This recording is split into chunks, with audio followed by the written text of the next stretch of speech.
goals are.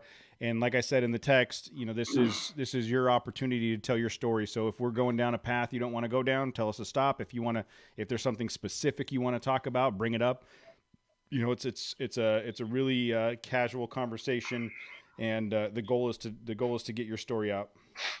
Right on. Oh, I told myself I was going to prepare for this all weekend. You'd have been the only one. Yeah, you would have been the only one. Yeah, 100%. We would have been like, "What was wrong with that guy?" Like, Right? He came with notes and shit. Yeah, notes and shit. I'm preparing. I spend every day preparing for work stuff. When I come here, I ain't putting any time for that shit. So Look at you, turn the corner. sure. Yeah. Salary man over here. Yeah. Head honcho.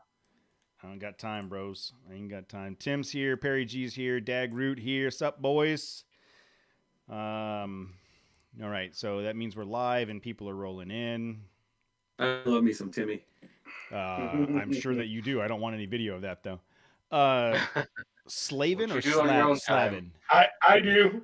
Yeah, it's just like two bears fighting over a picnic basket. Exactly. Billy, is it Slavin or Slavin? Slavins. Slavins.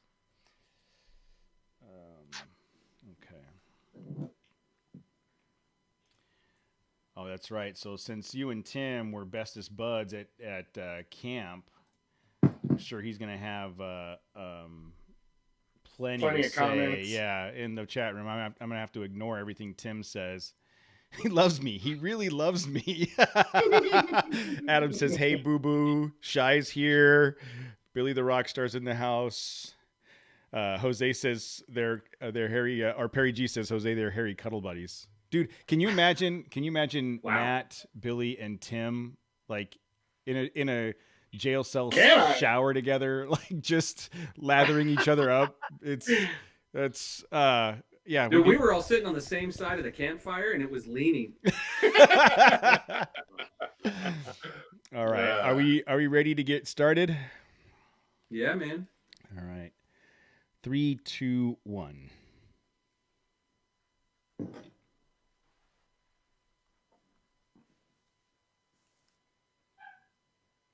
All right, everybody. It is 6:30 Monday night, and we have Billy Slavins. Slavins. I asked him 30 seconds ago how to pronounce it, and I forgot since then. Billy Slavins. I blew it already. It's in English, so it's really tricky. It's super, super weird. So Billy Slavins from Rocklander Project at rocklander.project on Instagram. And before we get started, I want to take you guys back to early December, sitting around a campfire, night one of the winter expedition. And we're all there talking, and there's a whole group of people, and we're all having this conversation about different things that have happened on the show and different inside jokes and all of that. And all of a sudden, Billy pops up and says, "I don't even know who you guys are. I've never listened to this show. Never listened to this show. I just saw an Instagram post that said we could go wheeling, and I ended up here." So that's the background of how we met Billy the first time. So I don't know if he's had the chance to listen to any episodes since, but thank you for coming on, man. How are you doing tonight? Absolutely. Thanks for having me. So Winter Expedition 2020. We talked about it briefly when I first logged on to the feed. These guys were already in there telling stories about gummy bears, and I knew that that's how this conversation was going to start. But before we get to Winter Expedition and your experience there, tell us about you and what Rocklander Project is. Well, Rocklander Project, honestly, it was just something cool to do with the kids. I grew up wheeling my whole life, and I'd already started taking my kids from a young age. In fact, when they were first born, I had an 87 4Runner, did a straight axle swap on it, doing a lot of rock crawling, and it was unsafe to have a couple newborns in the back seat with car seats and that thing.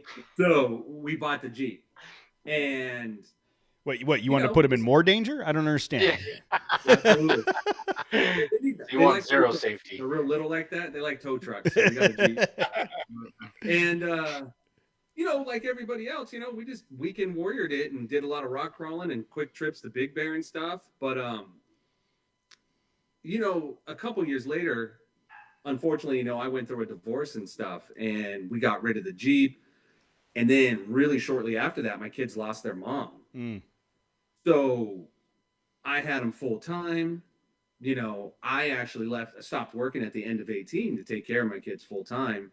And I got an amazing wife now who works and allows me to stay home and do this stuff. But we really made Rocklander Project so I could document all my trips and travels with the kids. That's why they're always with me, you know?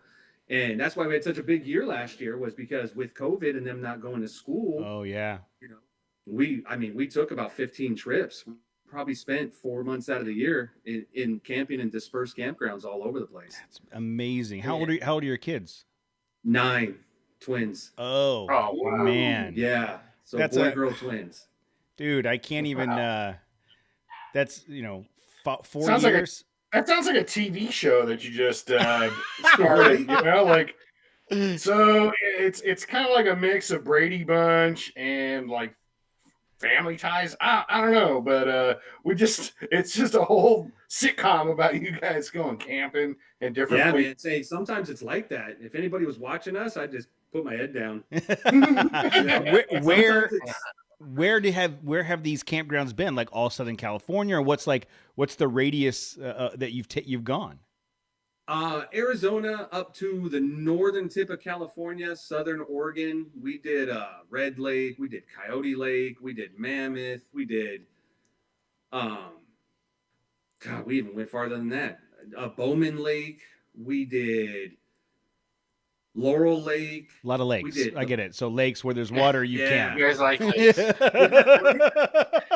Because you need an end game when you have kids. You know what I mean? So when you are taking kids, you want to have, they can throw rocks, they can fish. We bought a raft on the way up one time and blew up the raft and went out there paddling. Okay. You know, with water, you always have activities. And so when COVID hit, February, March, we were going into the summer months, so we were doing all the lakes. Okay. So were you able to like hotspot it and let the kids do school stuff while they were still in school, or did you plan it so that they didn't have to be online at all? So early COVID, all schools shut down, so they didn't have to do anything at that point. Okay. Then when school did come back in, they only go 2.5 hours a day. So then we would just bail on a Friday or take a Friday off. Okay. I mean, at this point, even who needs school? Yeah. No, I mean, at this point, look, if you need to know how to do something, tell your kids to watch a YouTube video. They should be totally fine. Totally fine. There's only one way to learn how to throw rocks, and that's to go find yourself a lake and start slinging rocks. They can. The way the world's going, they need to know how to shoot, start a fire, and catch a fish. Yep, true. Very true. And they can put that on their resume. So what school do you go to? Look, man, I'll just YouTube this. I can figure it out. Don't worry about it. Right? So a boy, girl, 9 years old. You've got the JK. What year's the JK? Or I got a JL. Yeah. 19. And then you've got a rooftop tent, right? No. So how are all three of you? Do you even know me, bro? I am asking the questions. I am asking the questions for the audience. So what's the sleeping arrangements? Man, the Gazelle. Oh, that's right. That's right. Yeah, it's dummy proof, man. We throw that thing out. We all fit inside of it. Takes a minute to go up, a minute to come down. My daughter is expert level at rolling sleeping bags and sleeping mats, and it's perfect. Dang. You know, my son's a typical boy. He usually just watches us. I have two of them. I was just gonna say, Matt, how come his kids are helping out? What happened, man? Right? I got to trade up, I guess. And then so putting all 5 of us in the Jeep pretty much became impossible. So we got my wife a Jeep, and then she has a daughter. So I have a stepdaughter who's 12. When she gets there, she's good. It's getting there. That's the trick. You put the stepdaughter in the car with mom, and then you're 2 in your car, and then that way she can deal with the RV there. Have you tried Cody's method of using Benadryl? Dramamine, dude. It was Dramamine. For sure. Both? No. Dramamine. Both. that's for the ride home when they're cranky. You just give them I did a not little of each. just so that in case anybody's listening, I did not give my kid Benadryl. Go to sleep. I gave her Dramamine. I think would the never end, do that. the end I would result never was give the her same. Benadryl. We learned early my son got motion sickness. So a couple times on the way up the mountain, he would just projectile. Yeah. So I was trying to avoid that for Presley, and I gave her a half of a Dramamine, and then we got to where we were going, and she said she still didn't feel good, so I gave her the other half, thinking, maybe it's. And then I had to literally hold her up for the remainder of the day as I'm trying to wheel through Rattlesnake Canyon. And she doesn't remember any of that trip, so no Dramamine for the 5-year-old. Gotcha. So these trips, as you're planning out these trips, like what is your how are you going about planning the trips with the kids and the family, and like, picking the destinations and timing and all that stuff? What kind of stuff do you do to make that happen? So I think that's a good question, and I'll tell you why. When you talk to everybody who's into overlanding or rock crawling, whatever you want to label it as, everybody says, well, I use Gaia, I use Onyx, I use this, I use that. The reality is, if you want your kids to be stoked and you want your family to be engaged, I pull up 3 or 4 or 5 different places on YouTube and show them other people's videos, the locations, the weather. You can always find a video that was filmed in the time of season you're going to go. And I actually let them have the input. So cool. Say my daughter and I, we did a daddy-daughter trip just by ourselves. She wanted to go to Alabama Hills. And, it's pretty basic. So I agreed to Alabama Hills, and then we went into the Mono Mountains. And it was like, when they have input, they get stoked on it. And then you can find the places, we're driving, we're like, hey, that's the rock we saw, or that's the river we saw. Yeah. That's a really good piece of advice. I've never gone that route. Part of the adventure and feel like they have input. So that's what we've been doing. So say like YouTube or iOverlander, we'll find pins. By no means do I get out there and spend 4, 5, 6 days planning these things. It's just, I like a certain area, I show them, they pick it, we go. It's that easy. And are you at the point now? I mean, I would assume that with as much as you've done, you're pretty point and shoot. Like, exactly what you're taking, exactly where to put it, how it's going to get packed, what from a process, logistics perspective. Because I feel like every time we go camping, there's enough time in between the last time we went camping and I've had some things change, and it's like a whole new process, like I've never camped before in my life. That's why I take so much stuff. Yeah, I mean, so we have whittled it down pretty good. So we are good in that sense. However, there's always something. It's usually something I forgot. I put racks in the garage so I wouldn't forget that stuff. I forget it. I charge everything except for the lights. So then we arrive at night, none of the lights turn on. So, I mean, there's still mistakes, but there's always a way around it. And at the end of the day, I was doing this stuff with my parents when that stuff didn't exist. Yeah. You figure it out. Your car has headlights, but yeah, I mean, we've done pretty good getting all our stuff in there, but I'm still looking. Have you since the winter expedition, we've committed to only camping 10 minutes next to Walmart. I found that to be very advantageous. Do you agree, or are you still going to venture away from Walmart? So unfortunately, I am the opposite. Oh no! Walmart, that means Walmart people can find me. Oh, that's true. Well, that's true. Yeah. So, I never thought of it that way. Yeah. Well, but Matt has probably been on one of those Walmart people Instagram photos. I'm pretty sure he's like, that's their people. He's their people. I might be a Walmart person, to be honest. I might have converted. I think I was like kind of an uppity.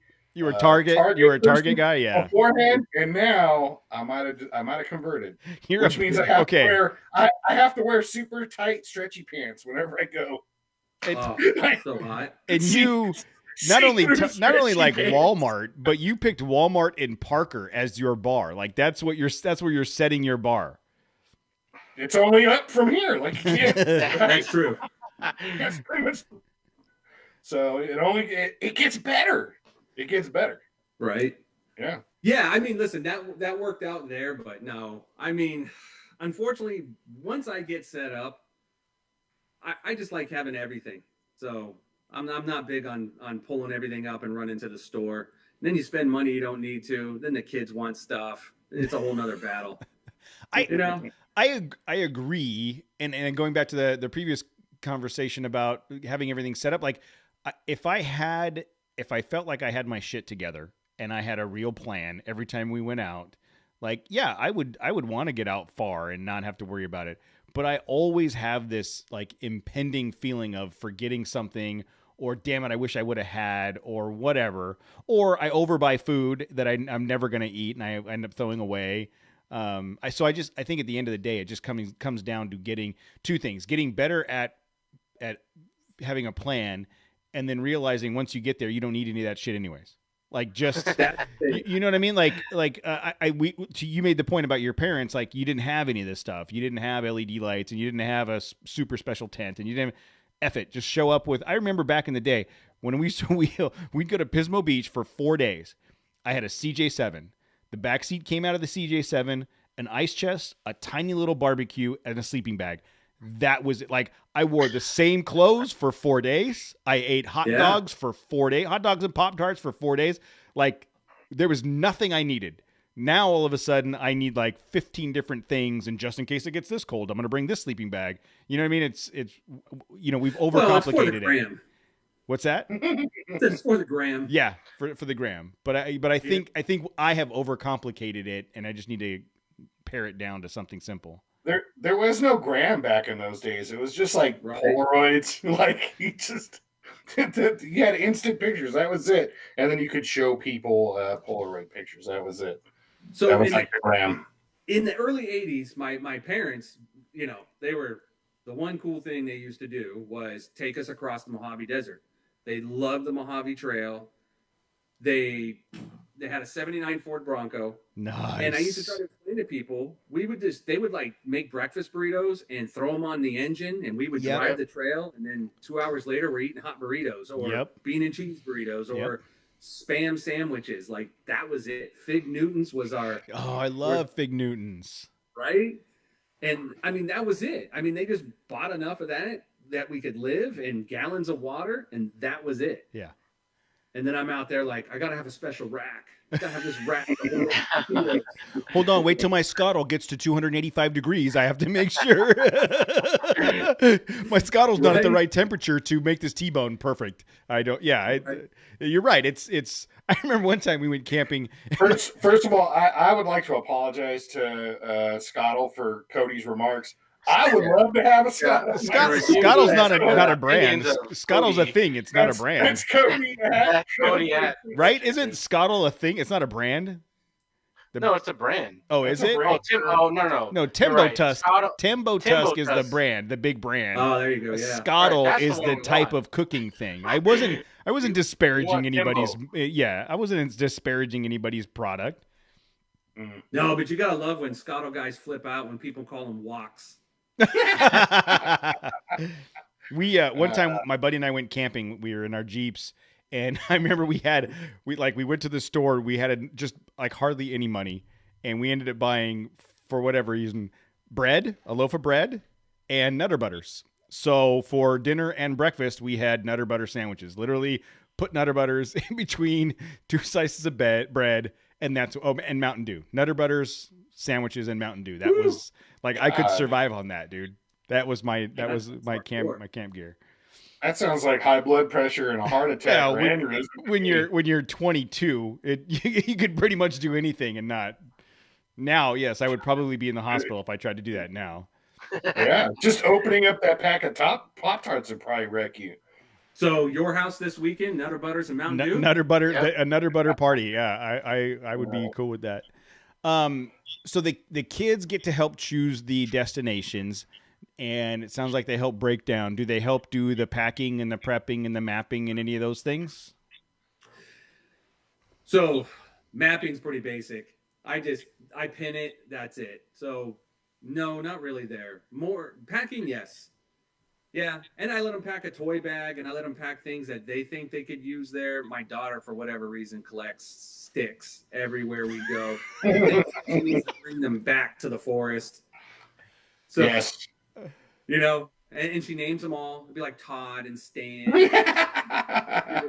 So those usually somehow get back into the Jeep, or we bring back more. I finally told her that the house was going to catch fire, and we got But yeah. I mean, they pack their toy bags. They help load the Jeep a little bit, but that part, you guys know how that is. Yeah. It's like sometimes it's more work than it is help. Yeah. Oh, yeah. But and then now everything's so compact and heavy, and the Jeep's pretty tall, so it's still like they're like 30-pound box, and they're like, Dad! And their fingers are smashed into the side. So that part I take on my own. And you just stand back and laugh at them. Yeah. Like, no, film it for the gram. So the Jeep's pretty tall. So tell me about the Jeep. I mean, I've seen it. If you haven't seen it already, go to Rocklander Project on Instagram. But what have you done to the JL for these types of adventures? Well, so I got 4-inch lift on it just for the weight. A lot of things are changing actually tomorrow. So let's just start with what we'll have on it tomorrow. So we're taking the Kings off and actually bringing it back down. I was running bigger tires, and then the first trip I brought it back with 37s was the winter expedition. Bringing it back down just to make it a little more kid friendly, drivability. I mean, my wife's on 37s, gets 20 miles to the gallon. I'm on 37s, I'm getting 12. I do have the boxes on top, so it looks like the rooftop tent. But so we put some roll boxes up top for all the extra gear. I do have the goose gear platform in the back, fridge. But where I lose all, normal drivability is JE reel drive shafts front and rear, 48 gears, braced front, RCV shafts. So we were rock crawling it a lot. But carrying all that weight and rock crawling it every trip we took, and 2 kids in there and me, it was putting a beating on it. So I started every trip I was taking, it was hurt, it was broke. So now I just want to make it a little more road friendly, because having a school bus when it was empty, it was like a little short bus. So we're gonna lower it back down tomorrow. AEV 2.5-inch springs, AEV shocks, and just make it. I mean, it's still gonna be big. It'll be big enough to go on good trails and streetable enough that the kids' teeth aren't rattling out of their heads getting there. Is that where the Rocklander comes from? Because you were rock crawling and overlanding at the same time? And that's, you know what, I think the dream is that, right? The dream is I want to have the vehicle that can tackle the big trails and the big rocks and the obstacles, but also be capable of going on a 5-hour freeway drive to get to a place where I could camp for 4 days. The reality is, man, it's hard to do. It's hard to pick a platform. Exists. Yeah, I don't. Yeah, I mean, you give up something. Yeah. Right? Yep. So for me, I'm in the gas station every 200 miles. So once I'm on the trail, I'm cruising. Yeah. But you're on the road for 90% of that time. Yeah. Yeah. So, and for people like the three of us, we daily drive ours. So it was like, okay, 37s, 35s, cool. But, I got to get to work and back every day. And to your point, it's going to break the bank. And, so you're dropping it down. It was open for a long time because I don't daily drive it. So we were good. But after a year and like 15,000 miles, worth of trips, it was like everything was loose, needed to be replaced, needed to be upgraded. So, well, look, just take the Toyota Land Cruiser approach, put a new part in every day, and that thing will run forever. That's all, right, Jose? Isn't that what is like? What should he do today? Change out the gooseneck. Change the gooseneck for your fuel filler, just in case. That's what Jose. He's starting off right. He's starting with the suspension. He's going. He's changing all the suspension out, and then we'll go with axles and stuff. There you go. So what are you when you're doing that and you're dropping it back down and making it, we'll call it less rock capable? Is there a part of you that's bummed about that, going to miss that, or do you think that you're now gearing the truck to be more in line with what you want to do? So anyone who knows me knows it's still going on the rocks. The shop that I use, which is Adventure Off Road in Huntington Beach, I keep the lights on because I put it in the rocks. So it will still go. The thing that I'm trying to avoid is leverage. So because it is tall, because I do carry a lot of weight and people, and because the boxes are on top, I'm just trying to, it's really more of an experiment to see if this helps. If it ends up hurting it and I'm not getting to where I want to go, it wouldn't stay that way. Yeah. But Jeeps are modular. You know, the parts you can kind of flip them around pretty easy. So we'll see how it goes. And they've got great resale value for when you want to move into that Bronco or Ranger or something like that. I mean, that's one of those things to consider. Gross. Oh, that would be the other thing. I would talk about Fords, Foo Fighters, and mountain bikes every week to annoy Matt. That's where we're going to have those segments. Do you have a trip coming up? What's the next trip coming up? Actually, Land Rover Rich put together a trip. Hey, Rich, so how you doing, man? We're headed out to Death Valley in a couple weeks. Oh, that's right. I think yes, I did see this. Yes. Oh, that's awesome. Yeah, so that should be pretty fun. Are you taking the kids on that one? So that was a discussion. They just came back from their grandpa's today, so they just learned about the trip. So I'm giving them a choice on this one because it is nice to get away with adults sometimes. I mean, Rich. So I was gonna say you hung out with us, and I don't know how much adult time there was. Zero. It was more zero. Yeah, time. more. So that trip was the first trip I didn't have my kids on. Probably good choice. At least one kid. Super good choice on your part, sir. Yeah. That was wise decision. I wasn't even there, and I'm telling you, it's a wise decision. I'm no dummy. We were able to freely fight about baseball all night if we wanted. It was awesome, right? To be fair, I think we did.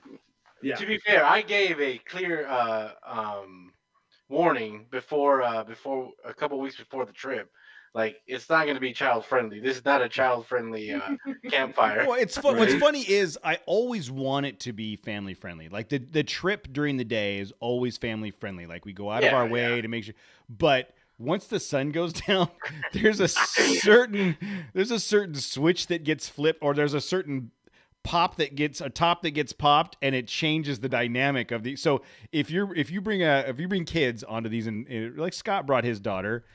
Just be aware that there's going to be a point around the campfire where you're going to have to pull the plug and go to your tent because depending on who's there.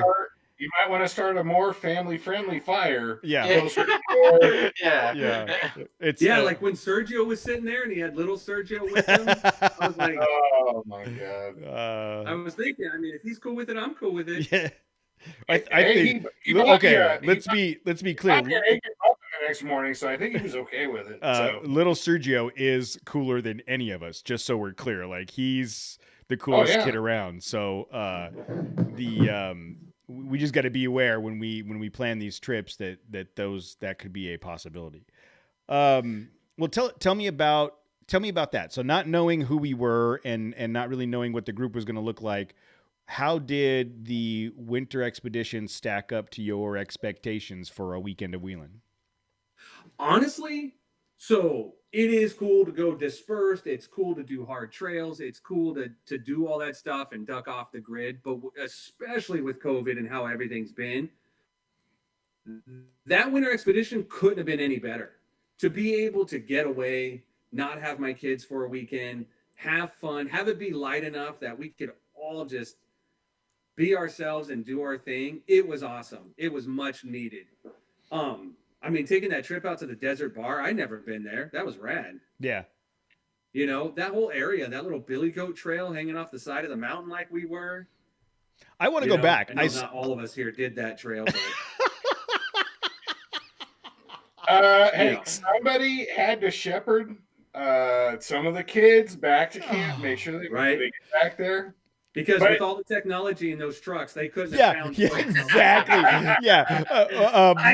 Mark, true. Mark and Eric had more GPS coordinate capabilities than all of us put together. So I think Right? Matt, that was totally a Matt excuse thing. But no, Hey, I think the next day was tougher anyhow. that's what I heard. The Yeah, actual trail I didn't go on that one. back way from the Listen, bar. the only thing tough about that next day was that old man in his tuxedo showing up. It was getting badass. Somebody got on the radio and said, "Hey man, tell your dad to get back in his side by side and get out of the way." Man, that guy, he was ready to shoot somebody. He was surly. And he had his Canadian tuxedo brother next to him. They have a polo tie. No, he was all denim Dan. Denim socks, denim jacket. Yeah, but they have that Indian, that Native American bolo tie. The leather tie thing. Yeah, the little. Yeah, He probably did. man, he was ornery. He And was. then he almost lost it. He had to show us all he was faster than us, and then he almost got launched. From that spot. Yeah. Bad news. That trip, I'm glad you had a good time. That trip was For it was sure. definitely needed, and I don't think it could have gone, to your point, could have gone any better. Like, we had some plans, we had to switch some things on the fly, but the group was like, everybody was on board. We just did what we needed to do, and it was super smooth and fun and easy, and everybody got along. And I want to go back. Because I know, the trip that we did, the 2 days of trails that we did, there's a dozen more routes we could go in that area and more places to see. And it was beautiful out there. And I definitely want to go hit that trail again. Obviously For sure. not summertime. I think that would be a bad idea. Not the one with the stop signs, I hope. Dude, the stop signs was fun. It was beautiful. Everybody got to see the stop sign in the desert. Screw you. No. It sucked. That's so random. How many people are out there that they needed to put those signs in? I don't know, but it was Enough to where there's been an accident there. yeah, enough to where somebody took out the stop sign on the way back. Like, one of the stop signs was down. But yeah, I think that would be it'd be great to go back there again and explore more of that Arizona area. The original plan for that trip was to camp, 30 minutes north of where we actually ended up camping. And then we found out that there was another desert race thing happening out there that weekend. So there's a whole other side of that, where we were. If you went up and over the mountains to the other side, there's a whole other area with trails that we could hit as well. So I definitely think Arizona will be on the trip for the future for other expeditions. Yeah, I'm in.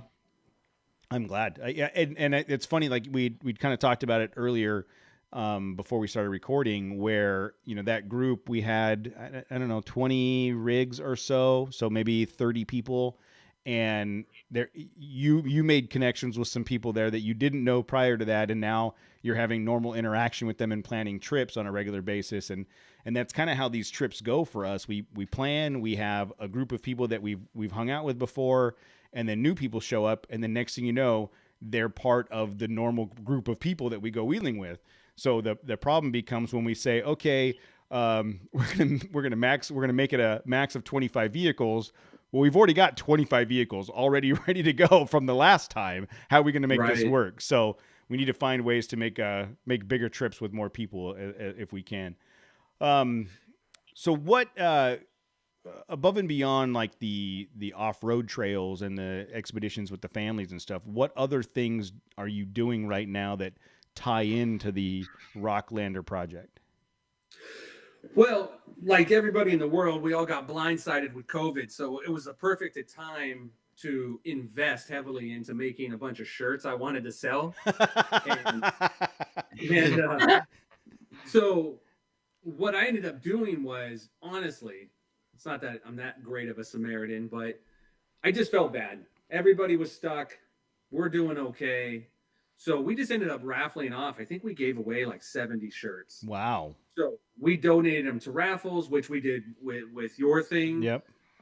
We donated them in other raffles for other people's events. I did a ton of online stuff. Just I would let people message me and I would send them out stickers or shirts. So really last year was about getting through last year. Yeah. And if there was something that we could do as a family or as a brand, we gave away everything we had. And then I decided to reinvest and double down in the hoodies, which we did start selling some, and then I started raffling them off, and then we did sell some for the Desert Cleanse Desert Cleanse Project. Okay. So all the proceeds from those went to him, and I don't know if you guys seen what he does, but no, I'm not familiar with Desert Cleanse Project. What is that? So he just goes out into the desert with his truck and constantly picks up trash on his own dime, on his own time. And I mean, he keeps a pretty good record of it, but I mean, we're talking tens and thousands of pounds of trash they pull out of Joshua Tree all the time, monthly. So we donated to him because, I mean, we all wish we can do more of that. Yeah. So as of right now, the business model sucks. I mean, we're you know, we give everything we pay for, we give away over here. So we stock them deep and sell them cheap.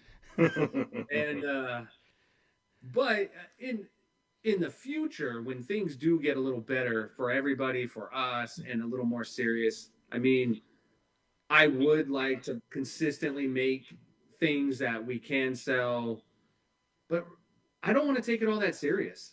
You know, for me, it's a passion project with my kids, something that they can grow doing with me. If awesome things come our way and it turns into something, like, you know, the plan was to do a YouTube channel, of course. That's a lot of work, too. It's a lot of work. It's even more work than a podcast. And, you know, I don't like going with a lot of people. Most of my trips are with one of my good buddies, and that's it. And one or one? Yeah. Shout out to one. Shout out to one. And one. And that's it. I mean, it's hard to film when it's just me and two 9-year-olds. But if you guys follow us on Instagram, yeah, you'll see I know exactly what you're talking about. It's usually me and two 9-year-olds, and it's hard to film. So I got lucky, man. Bronson kills it. He does take some cool video for me. He will walk across snowy gorges to take pictures of me. So he's been a trooper. He's taken some pretty cool stuff. But I wouldn't have that if I didn't have him with me. Because we don't like to go with a lot of people. I did all that stuff a long time ago. It makes for long days. You don't get far. Lots of breaks. You know, I just want to enjoy myself. So that YouTube, man, that's a lot of work. But we're going to do some one takes here at the house, and I want the kids to be involved because I do think at the end of the day, if I had to categorize Rocklander Project, we do like the rocks, we do like overlanding, but most of all, I like my kids being involved. And I think a lot of parents, especially dads, they get overwhelmed with the idea of taking their kids out there, and it's so much easier than you think. Yeah. Just keep them warm, keep them fed, and take them someplace where there's something to do. Yeah, that's a good tip. Make sure there's a pile of rocks around. Yeah. They get ready to throw mud cakes and mud cookies. I mean, you just gotta take them to a place they can do stuff. So it's not about always where you want to go and what you want to do. Take them places where they want to go, and then they'll always go. But you can burn them out real quick if you're going to places they're miserable. Yeah. And I like the idea that you mentioned that it's a passion project, and your biggest passion is the kids, and whether it be an off-road rig or a boat or an RV or something, the idea of having a hobby, a passion that you can share with your kids, I love that. Like I go back to, for years I rode motorcycles, and it's really hard to put a kid and a wife on a motorcycle. And, the off-road overlanding lifestyle lends itself to sharing that with family. Like, whether you document it on an Instagram page or a YouTube channel or a website or a blog or whatever, you'll have that to come back to as your kids get older and be like, yeah, remember that Absolutely. time? Remember that time we went to that lake and we did these things, And I think that's why a lot of people do this, is to, whether they consciously know it or not, is to be able to share this with their friends and family. Absolutely. I saw that's funny because I saw this meme just today on the gram where it's like, perfectly planned camping trips and set up tasks and challenges for my kids.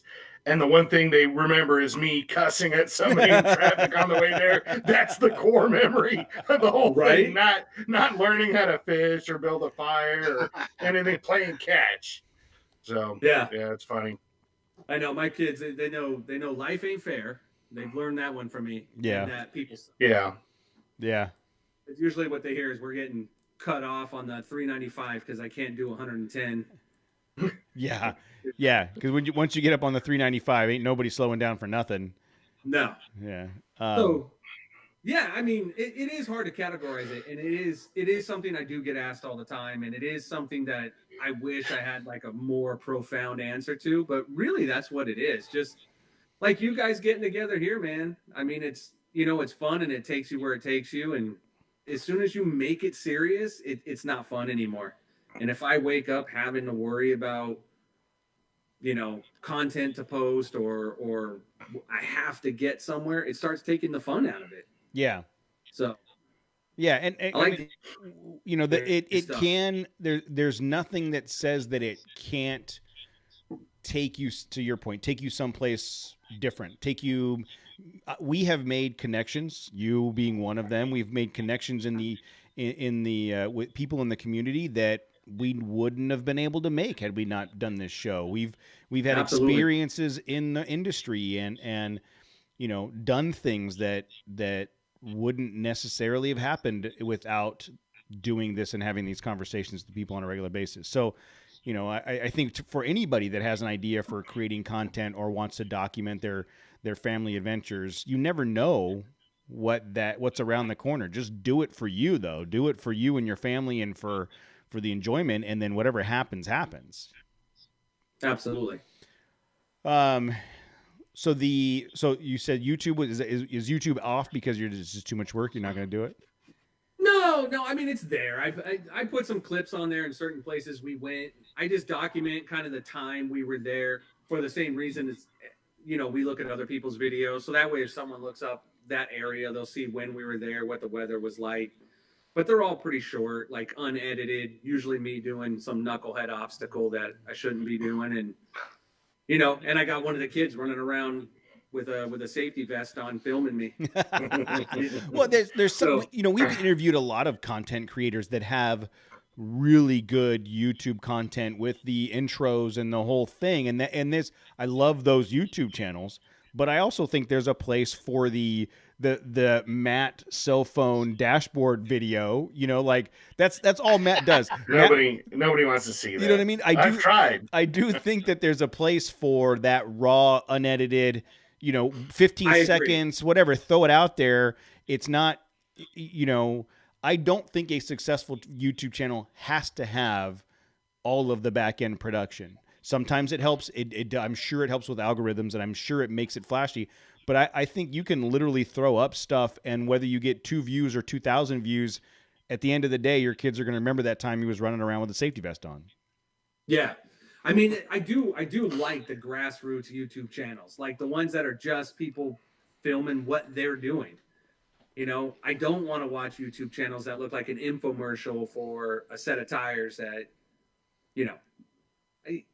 I like watching people's adventures. I like seeing where they went, and I like getting excited about going there myself. Mm-hmm. And I figure out how to get there and, narrow down the area and the time of year we want to go, and we set it up and go.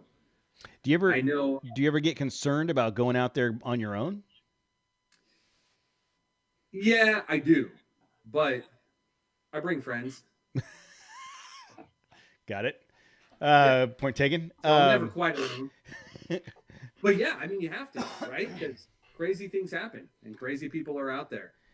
And, yeah, well, even beyond I would have less concern about the crazy and more concern about getting lost. I think more than anything, like, getting, I Of guess course you would. getting Of lost course would you be a would. problem for me. But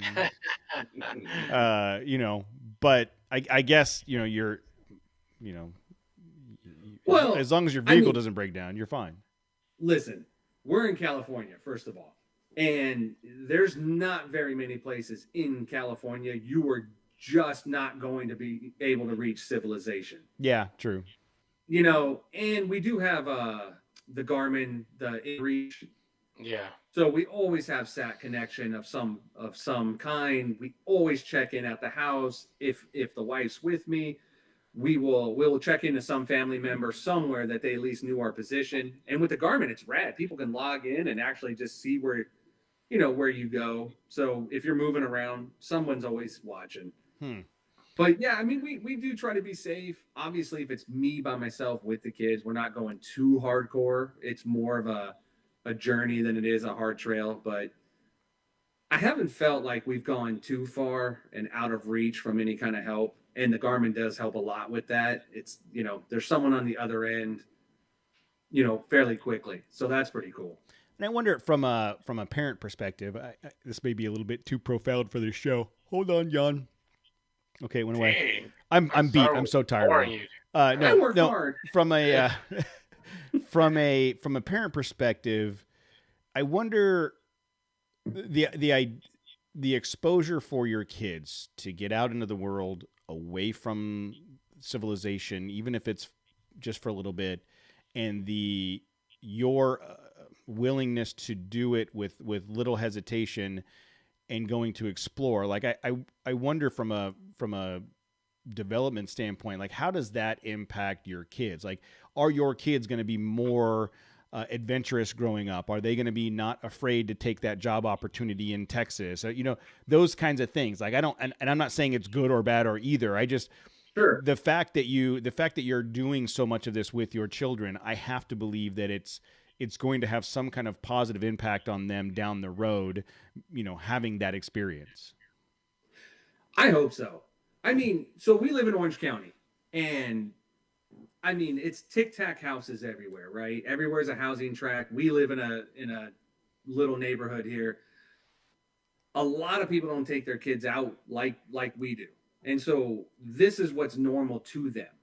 I love rolling into old ghost towns, old mining towns, even just something cool like Lone Pine or Bishop, or just seeing these places that aren't like what they see every day, letting them know that these 50 old characters that live in these crazy one-bedroom houses, I mean, they're people too. They're Californians, they're Americans. You're going to run into different people all over the place. My favorite thing is just having them run into these people that to us are weird, but a resident of BFE, Arizona is normal. So I love them getting that exposure, that there's just so much out there for them to see. I love when we see wildlife. I love when they get to see different snow. My son always goes nuts. He's always like, "This is real snow, Dad." It's not all icy like Big Bear snow after 2 days. It's just he can jump in it and dig his fingers in it. It's like, that's the cool stuff that, if they weren't out there with me doing that, I don't want them to be like 26 and they got a girlfriend and he's got a girlfriend and she's like, "Oh, you don't know about camping?" Yeah. Well, and I think you're right though. Like it's super easy for us, especially today in the world of technology, right? I can literally lose myself behind the screen of a computer and spend an entire day working on something.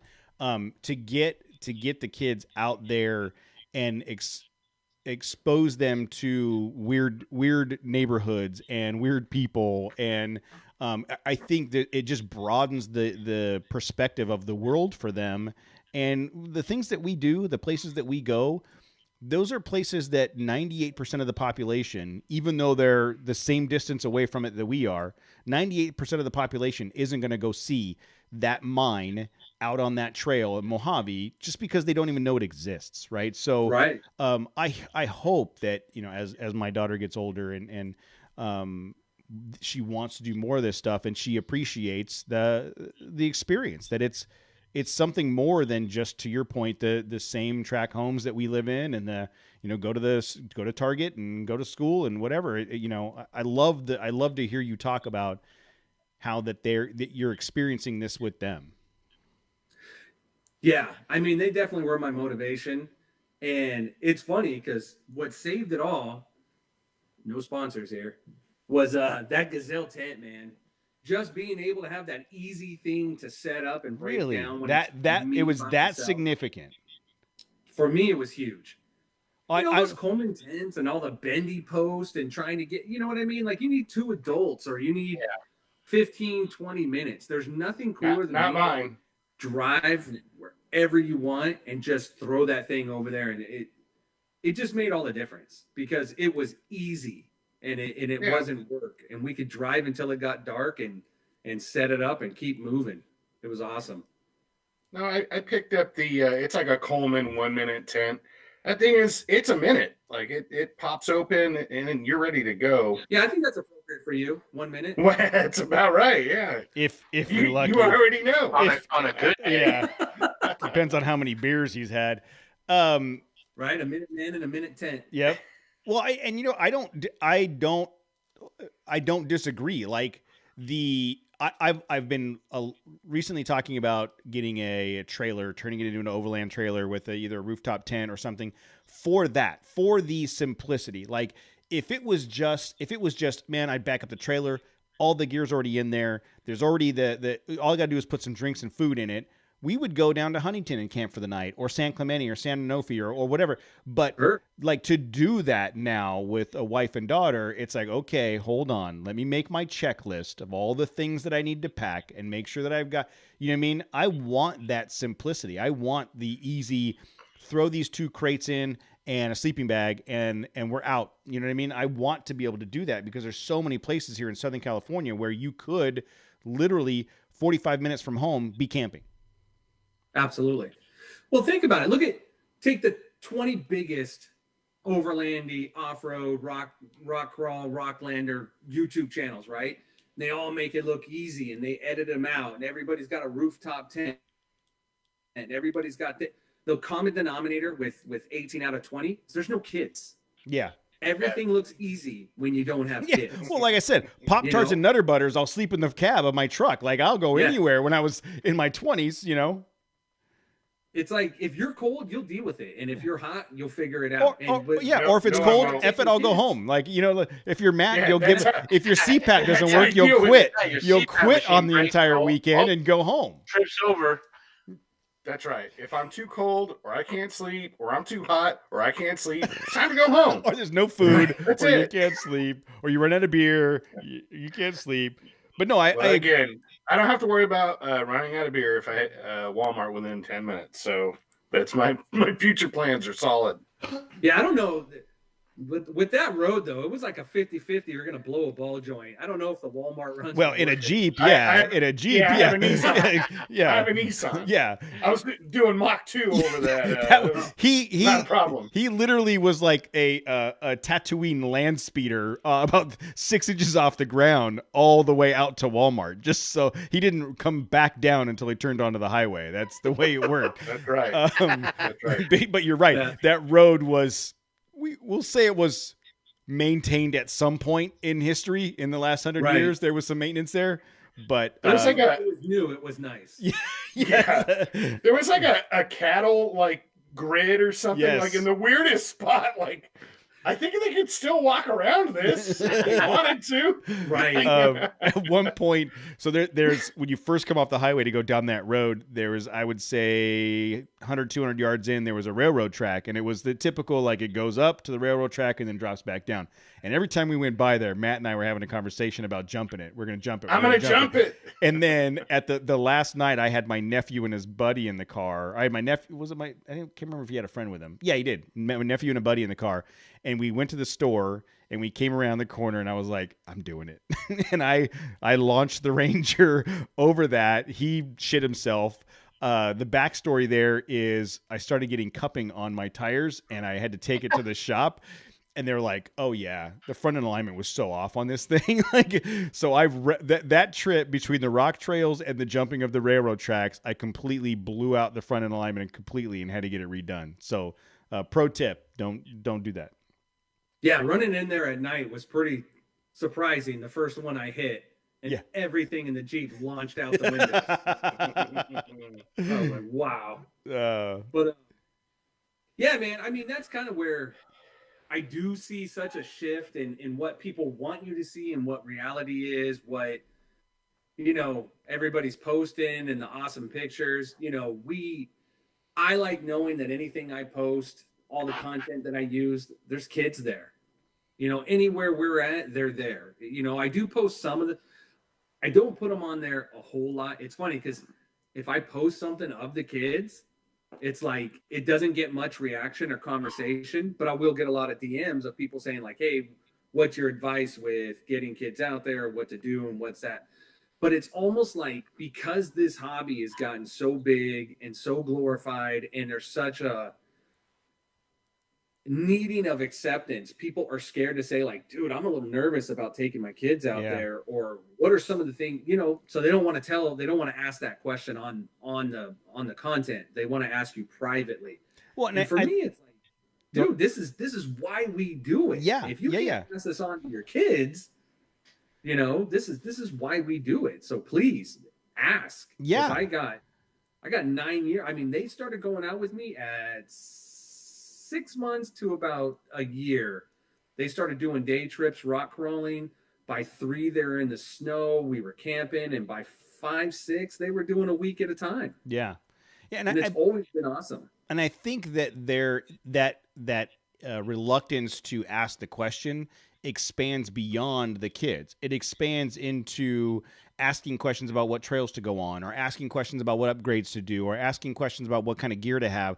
Like, and I don't know if it's a result of the popularity and Instagramification of the hobby itself, but we talk about it a lot. Like, we all started someplace. We have people that listen to us every week. We have a lot of listeners and a lot of downloads, and we still on a regular basis talk about how we don't know what the hell we're doing. Like, that's the reality of what it is. Every time we go camping, I feel like I'm camping for the first time. We go out wheeling, we have a great time, but there's plenty of times where I'm like, I don't even know if I'm going to make it over this. There's plenty of maintenance related issues or vehicle related issues. Ford joke there. Just, never mind. But no, I mean, it's easy. I don't.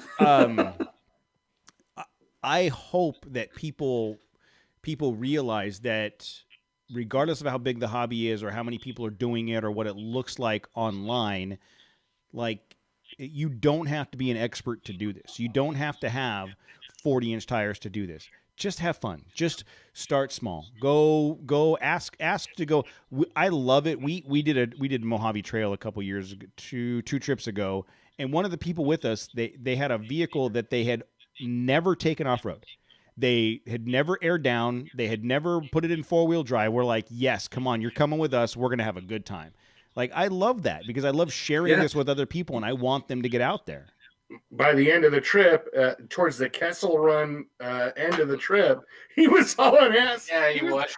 He was keeping up with me. He was right behind Donato that final stretch. I was like, dude, you didn't even know about airing down 2 days ago, and now you're running the Kessel Run like a Mach 3. Right? It was great. But and I mean, even if you're experienced, bad things happen. Oh yeah, you know what I mean? Like, it goes both ways. Dude, believe me, no one in this house wants to hear about me bitching about how much stuff I broke this weekend. Or I don't want to put anybody on blast, but we had that guy with us in his 4Runner with his family in it, right? And he made a slight mistake and drove that thing into the ditch. And Rich and I, we winched him out. Yeah, but he's been on trails before. Oh yeah.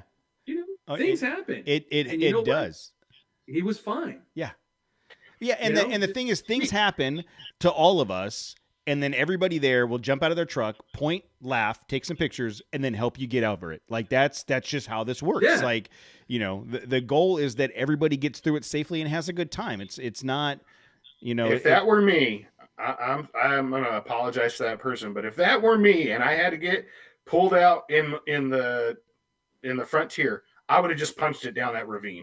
Just F it. I'm gonna find a way out down at the bottom of this bitch. There's no way somebody's pulling me out of here. Because we all would have stopped, and every camera that was available would have filmed all of it just to make fun of you.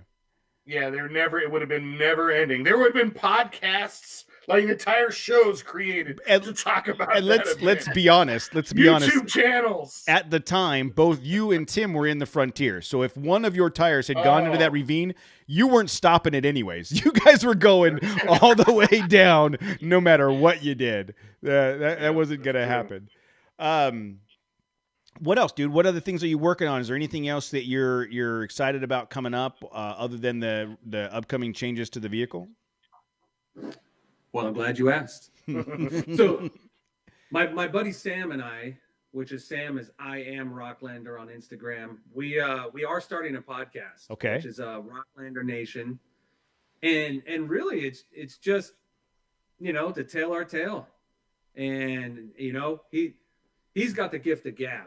I just talk a lot of shit. Oh, wait a minute. Hold on. For you to express that somebody else has the gift of gab, I don't know what that means, because again, you showed up not knowing anybody but Rich on that one trip. By the end of the trip, we're all like, "Have you hung out with Billy yet? It's hilarious." Well, I like the party. So I got that.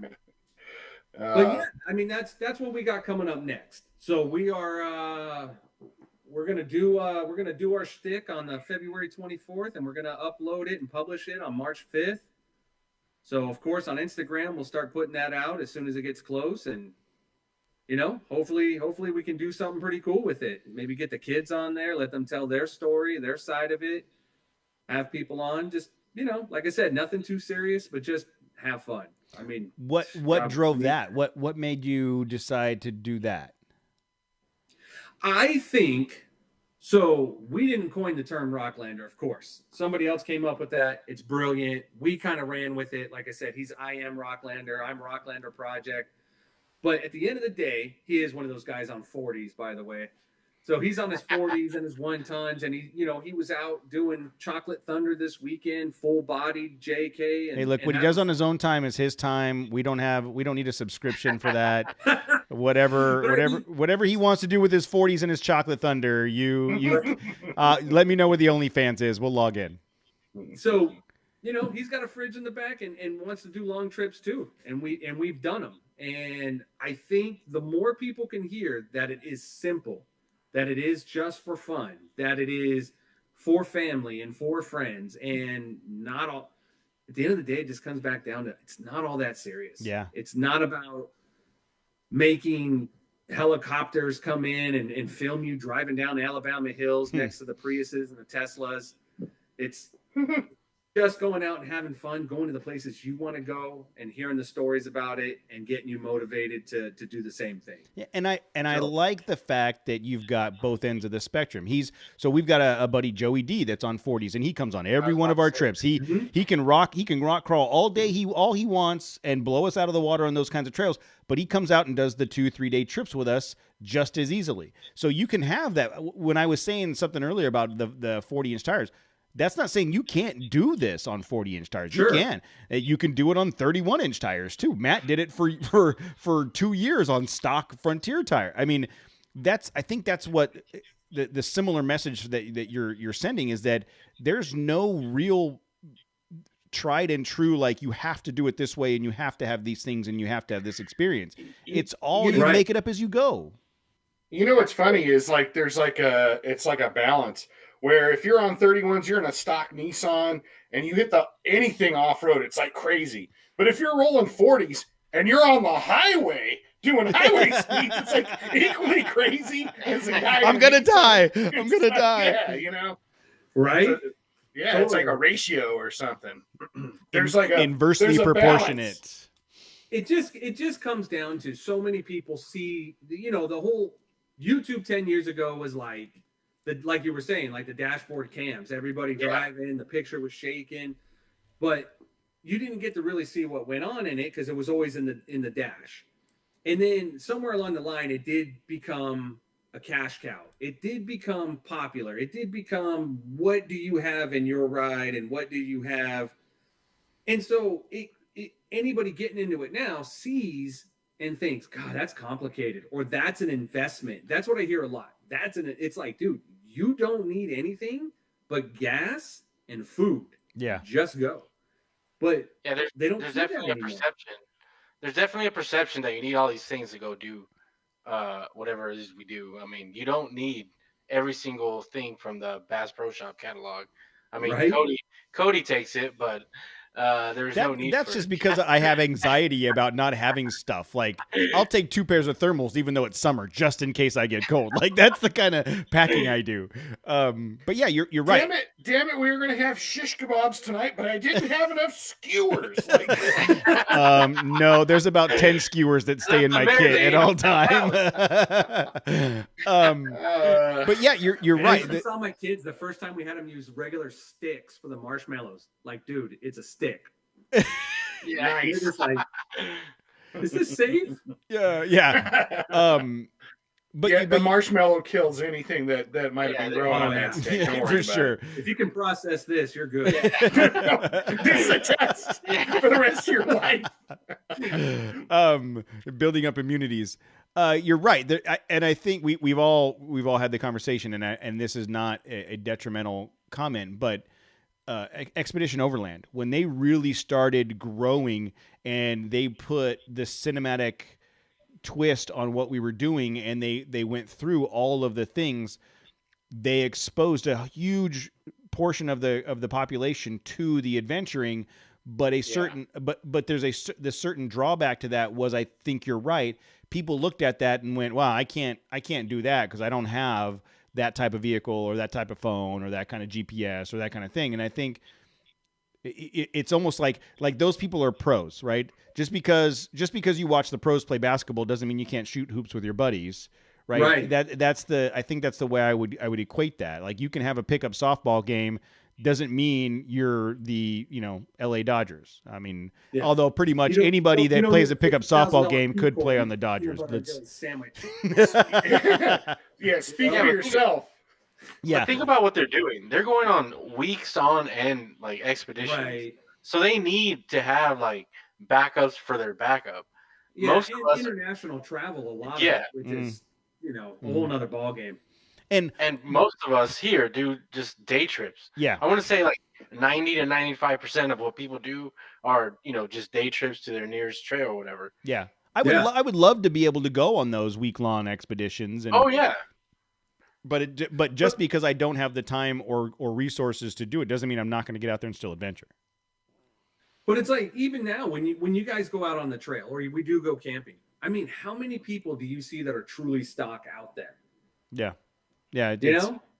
Like that right there in itself. Like, first of all, you could do the Mojave Trail stock. A stock Done it. Jeep Renegade. Stock Jeep Renegade. When you're on Instagram, it's like, oh, Mojave prep. It's like, what are you prepping for? Exactly. Your gas my, card? my wife's Dodge Durango is all-wheel drive. I could take that thing on the Mojave. I just don't want to have to clean it afterwards. Mojave Prep is the ATM machine when you're in Laughlin looking for the poker room. If you're Matt, about $100. If you're Matt, Mojave Prep is get extra bungee cords to keep your tote full of toilet paper in the back of your truck, so it doesn't end up on the trail. Well, that is essential. Yeah, toilet paper was a hot commodity too when it happened. When all the toilet paper was flying around. That was a good time. Yeah, if anything, the thing I've gone through the most through all of this is all those goddamn fold-out toilets. Oh, really? Being a full-size guy, those things don't last very long. I have one of the. It's called like Green Elephant or something like that, and it's one of those fold-out, and you just put the bag in the middle of it. I've had it for maybe a year and a half, no problems at all. But of course, I didn't do 15 trips. Yeah, dude, I'm not a lightweight. I'm not like. If you bulk up to 300 pounds, you can probably test its limit. Just another reason, guys, to stick near Walmart. They had bathrooms. Right? That might have been the best thing about Walmart being nearby. Oh, yeah. So that's probably the one thing I've gone through the most. If all the different ways of how to use the bathroom when we're out there. Just get one of those Home Depot buckets with the lid on top. Yeah, they have the lid. They have the lid on top. They have the lid thing on top. Yeah. No? That No, I know that's alligator sturdy on. enough. That's got to be sturdy enough. Oh, listen, it's sturdy enough, but that's a pretty small hole. What? I think that's a whole nother OnlyFans page. The fact that a 5-gallon bucket is you have concerns about hitting that target. Yeah. You gotta worry about that splatter pattern. Yeah, you gotta remember, size is all relative, boys. That's true. Oh wow, interesting. Right? So with that, good night. Folks. Yeah. The podcast. Are you going to be building any back end website or blog or anything like that for that, or just primarily keeping the audio posted?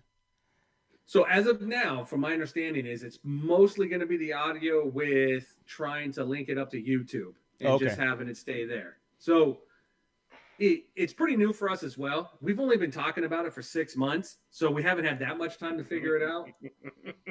Well, if it makes you feel any better, this is episode 162, I believe, and we haven't figured it out. So anything we can help you not figure out, you just let us know, and we will tell you the things that we've done wrong so far. You're the model. Yeah. So that's kind of what we're basing everything on. We're hoping by episode 200 we'll make sure we have a plan in place if we get that far. Hey, at least I'm not using my kids' headphones. Yes, I'm so glad. I thought about you today when we were having that text back and forth about working remote. I'm like, I guarantee Matt is going to grab a set of headphones from the office before he leaves. I could still put them on if you want. They were adorable. They were absolutely adorable. Thank you. Yeah, I was full rookie over here. I was trying to figure all kinds of stuff out, and then at the end of the day, just letting the laptop do its thing is what worked. Yeah, that will be so my podcast advice, right? It's similar to Overlanding. You can get way deep into it. You can build soundproof room. You can do all of the things.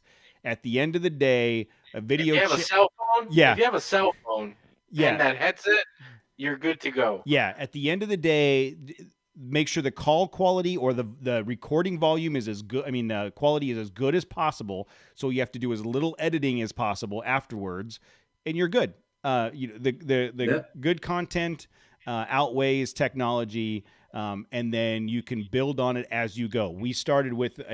I started with nothing but a computer and a microphone, and then when Matt came on, I had to add a little bit more for that, and then when Jose came on, I had to add a little bit more for that. But we've been going for over 100 episodes with the same setup. I don't see us having to ever expand any further than this. Yeah, we could spend like these microphones. I think were $30 or something like that when I bought them. They're not $800 Shure microphones. You don't need that stuff. Just sit down, have good conversations, and the rest of it will work itself out. Well, that's what I'm hoping. I mean, as long it's like what Matt and I were talking about before we got on here was golf. As long as it's fun, that's what it's there for. But as soon as it gets serious, it's just going to get harder and harder, and I don't want it to be that. So we'll see how it goes. And you don't want to have to start breaking your equipment, because that's. I got to that point where you start spending enough money on clubs. You're like, all right, I can't just snap this pitching wedge just because I chili dipped it this time. Oh, you got to put 10 gloves inside your bag. Okay. Matt, do they have to be innocent gummy bears inside that bag? Matt has seen me chuck a set of clubs more than once, unfortunately. Can I give a shout out to McLovin? To what? To McLovin? Yes, yeah, absolutely. You can shout out to whoever you would like to do that too. I love that guy. Hopefully next time he stays around until the morning. Okay. Oh man. So when did you say the podcast is coming out? When should we? March 5th. March 5th. So you're recording the first episode on the 24th and releasing it on the 5th? Yeah. What's the first episode going to be about? I think it's just an introduction. Really, myself, Sam. you know, a little bit of our backstory, the knucklehead stuff we do, and go from there. You know, like Elvis said, man, keep them wanting more. So my recommendation would be stay away from In-N-Out talk. If you start talking about In-N-Out and Five Guys, well, actually, I mean, that might get you a lot of attention. Yeah, yeah. People get mad about that. I have found that a lot of people want to hear about mountain bikes as much as possible. Except for Matt, which why are you so angry, Matt? You want me to tell you why Matt's angry? He doesn't want to be put in a position where he has to pedal anything. That's what it comes down to. I don't want to hear about it either. Who wants to hear about riding bicycles? It's fun. Guys who ride bikes? Yeah. All right. You guys enjoy yourselves. You guys enjoy yourselves. I'll tune in next week. Listen, if I can get out there, you can get out there. We could hook up ropes to our bike and pull each other. Let's do it. Is that how it works? You guys are going to pull each other? Oh, my. I would pay money. To see that. Is that how it works, though? You just two big guys with one rope, and then you magically move without pedals? Two guys, one rope. Two bikes, one rope. Oh, no. No, this is all bad. You just sit backwards and we face each other. Nope, this is all. We're going the wrong direction here, guys. This is all going. See, this is the conversations around the campfire. This is how they start. Next thing you know, that's so. We got to keep an eye out. Where are people going to be able to find the podcast on March 5th? So, my Instagram. And I'll let you know. So, what's the frequency going to be like? Project on Instagram. You guys doing this weekly, monthly, bi-weekly? I think we're going to start out monthly. We're asking a lot of questions that I don't think Billy has the answers to. I'll pretend really good. Well, that's exciting. I think that we've talked about this before. There's plenty of ear space for different stories to be told and for different perspectives. I'm sure that you guys will have some good stories to tell, especially when it comes to talking about going out with the kids and how you guys do that and sharing the experience with your family. So I will be keeping an ear out when it is ready to release. Let us know so we can help promote it for you. Well, I really appreciate that. That'd be awesome. Yeah, man, I think it'll be cool. And I think to get the kids involved would be even cooler. Mm-hmm. And I think more people that understand that most guys out there are like us, all of us here, and just want to have a good time and, throwing a little exploring with a little bit of drinking and a little bit of storytelling and a little bit of camping. That's a lot of good times right there. Well, another thing taking it back to a half hour ago, you talked about going out in those areas where you see people that, you might think are weird, and you come to find out they're great people, right? I think I've told this story before.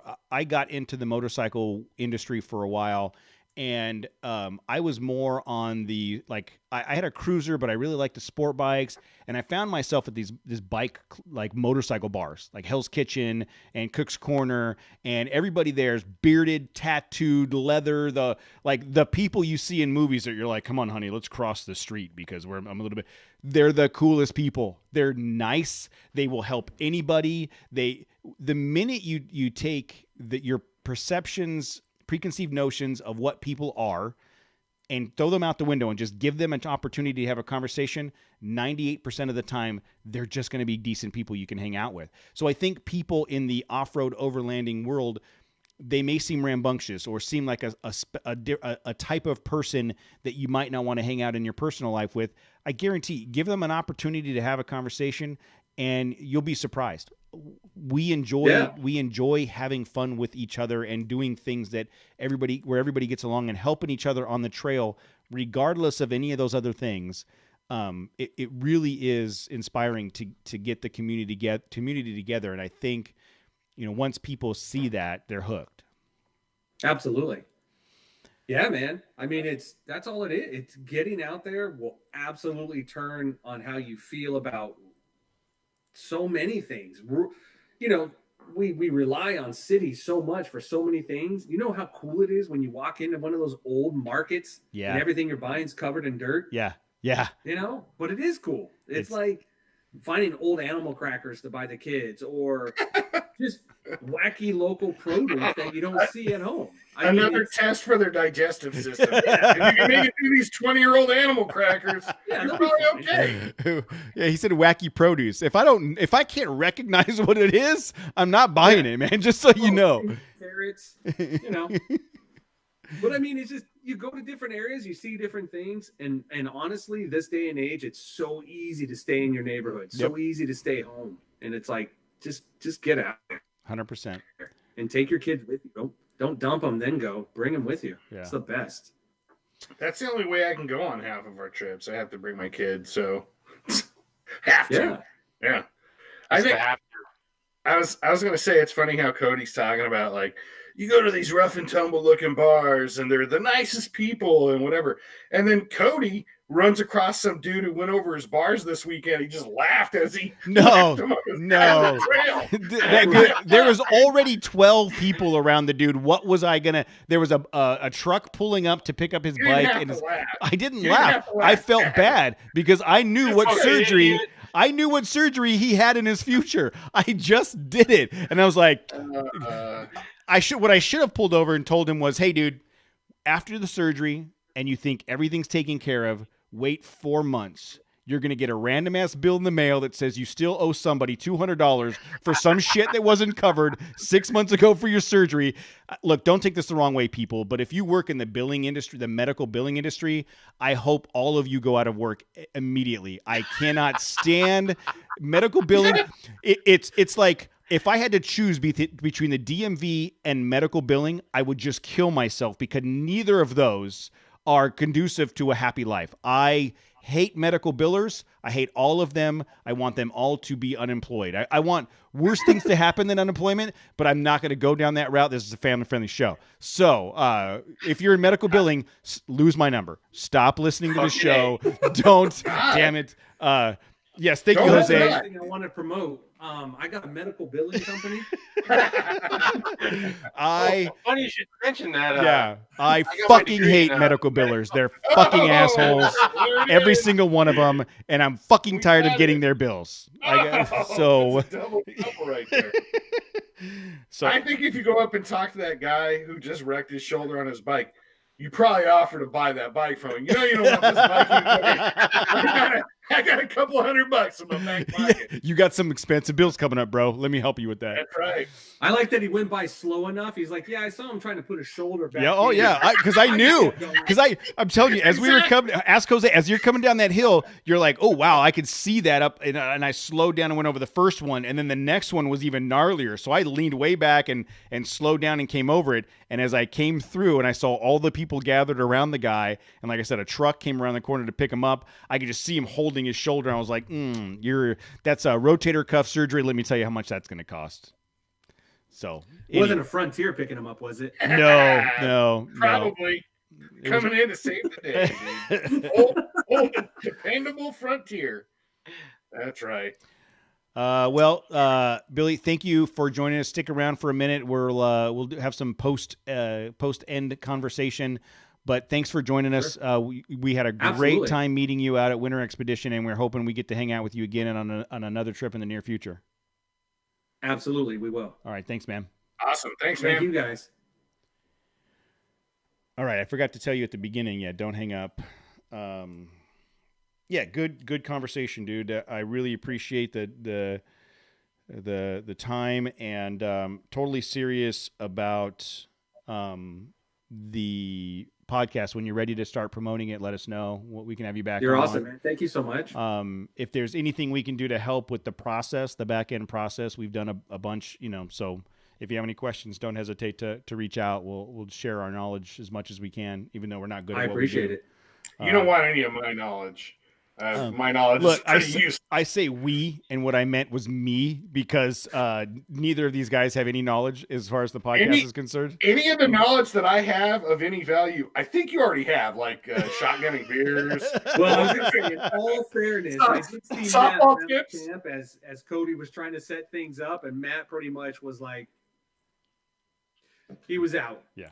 What do you mean, setting up So I saw around the campfire when Cody was trying to set up his interview and he was asking you for input. You were pretty much out at that point. For input on what? Like on trying to get the podcast, get your interview. When we're doing the recordings, yeah. We did the one recording. Yes, we did. We did. You did a great job. Good job, Matt. Oh, okay. So the logistics are, I should be able to get this edited between now and Wednesday night. I will post it Wednesday night. I'll create a couple social media posts, send them to you. I'll email you when the show's live, and with the social media posts, and it should be ready for download on Thursday. So it's a quick awesome, quick turnaround. Lately, Tim has been doing a good job of reminding me that it's Wednesday. Last weekend he sent me friendly reminder. It's Wednesday night. You got to get the show out, because a couple weeks ago I forgot it was Wednesday. So that's funny. I'm now down to the listeners trying to help me remember what I got to do. So we'll get that sent out to you. I'll send you all the information and we'll go from there. If anything comes up in the future that you need help with or want some feedback on, don't hesitate to reach out, man. We'd love to hang out with you guys again. It. And in return, if you guys ever need help or anything, need me to spread stuff out on Instagram or come down and, I mean, we're all pretty local to each other except for Fontucky over there. Yeah. Well, me and Matt live like 5 minutes away from each other. Yeah, they're in Fontana. Yeah, for sure. And we I always say this, like, I want to put together a text list, a group list of all the people we go wheeling with, so the last minute emails can be, or the text can be like, we're going wheeling tomorrow. And but it's always so hit and miss. But we'll try to keep you informed when we do that. It's usually last minute. I don't know that we have anything really scheduled for any time in the near future, do we? I mean, Mojave's Mojave's next home daddy, so I got nothing but time. Yeah, you know what? I was going to talk about that, but then I figured it would just make me angry, and I'm sure Matt would probably get up and walk away. So I've avoided that conversation. So, but yeah, I'm sure we'll be able to connect, and Mojave's coming up in Memorial Day weekend, so be ready for that one. Yeah, absolutely. Okay, I love it. All right, man. Well, appreciate it. We'll catch up with you later, and let me know if you need anything. Absolutely. Thanks, you guys. All right, dude. Have a good night. Later, man. Thanks, man. Talk to you later. All right, you guys need a minute? I need it. Where's my drink? Hold on, I got to find my drink.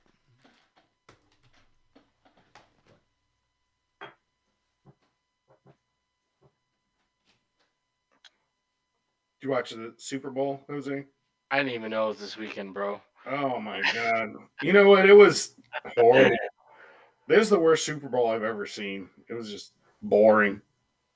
So yeah, I don't even know. I don't even know what two teams were in the Super Bowl, dude. Yeah, it's because you hate America. I mean, well, no. According to you and Cody, I want to make America great again. Yeah, you know what? The commercials sucked. The halftime show was some dude like I never heard of. But that's like every other Super Bowl now. Like, who's this? Is this somebody? Is this somebody I should care about? It's kind of lame. So Monty did make some snacks. That was the one good thing. Well, that's good. Did you get your fridge fixed before the big game, or? No, man, that fucking thing. We have to like defrost that thing every 6 weeks. I don't get it. I thought that's the. Why haven't you gone and gotten the one from Mom and Dad? Well, we're refinancing the house, so we're hoping to get a nice chunk of change to clean up some debt and probably just buy a new fridge. So I think that's the plan. And then we'll take the fridge out there now, throw it out in the garage, and I'll have a beer fridge that sometimes works.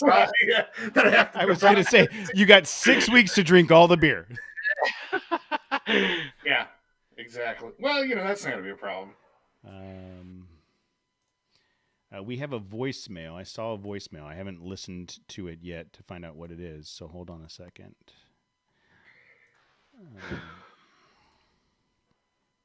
We got to talk. We got to talk about that Frontier. Oh we yeah, do.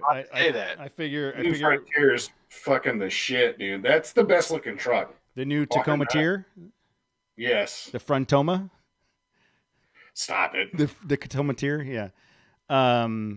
It's the edgier Tacoma. Okay. It's definitely more masculine than Okay, the so Tacoma. we'll talk about the Frontier. We got some voicemails. We got some MTB talk. We got some Foo Fighter news.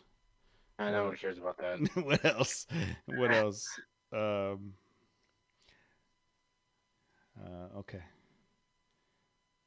All right, we'll start with the voicemails. I have not listened to these, so I have no idea what they're going to be. You guys ready? Do it. 3, 2, 1.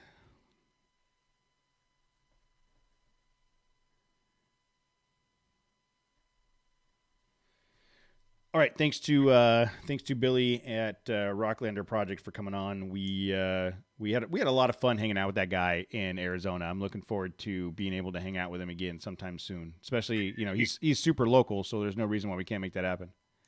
I knew he and I were like kin or whatever because he made a comment about, dude, I love you're wearing your softball shoes to out camping. Yes. You know it. I played some ball, and then we started talking about softball for like an hour.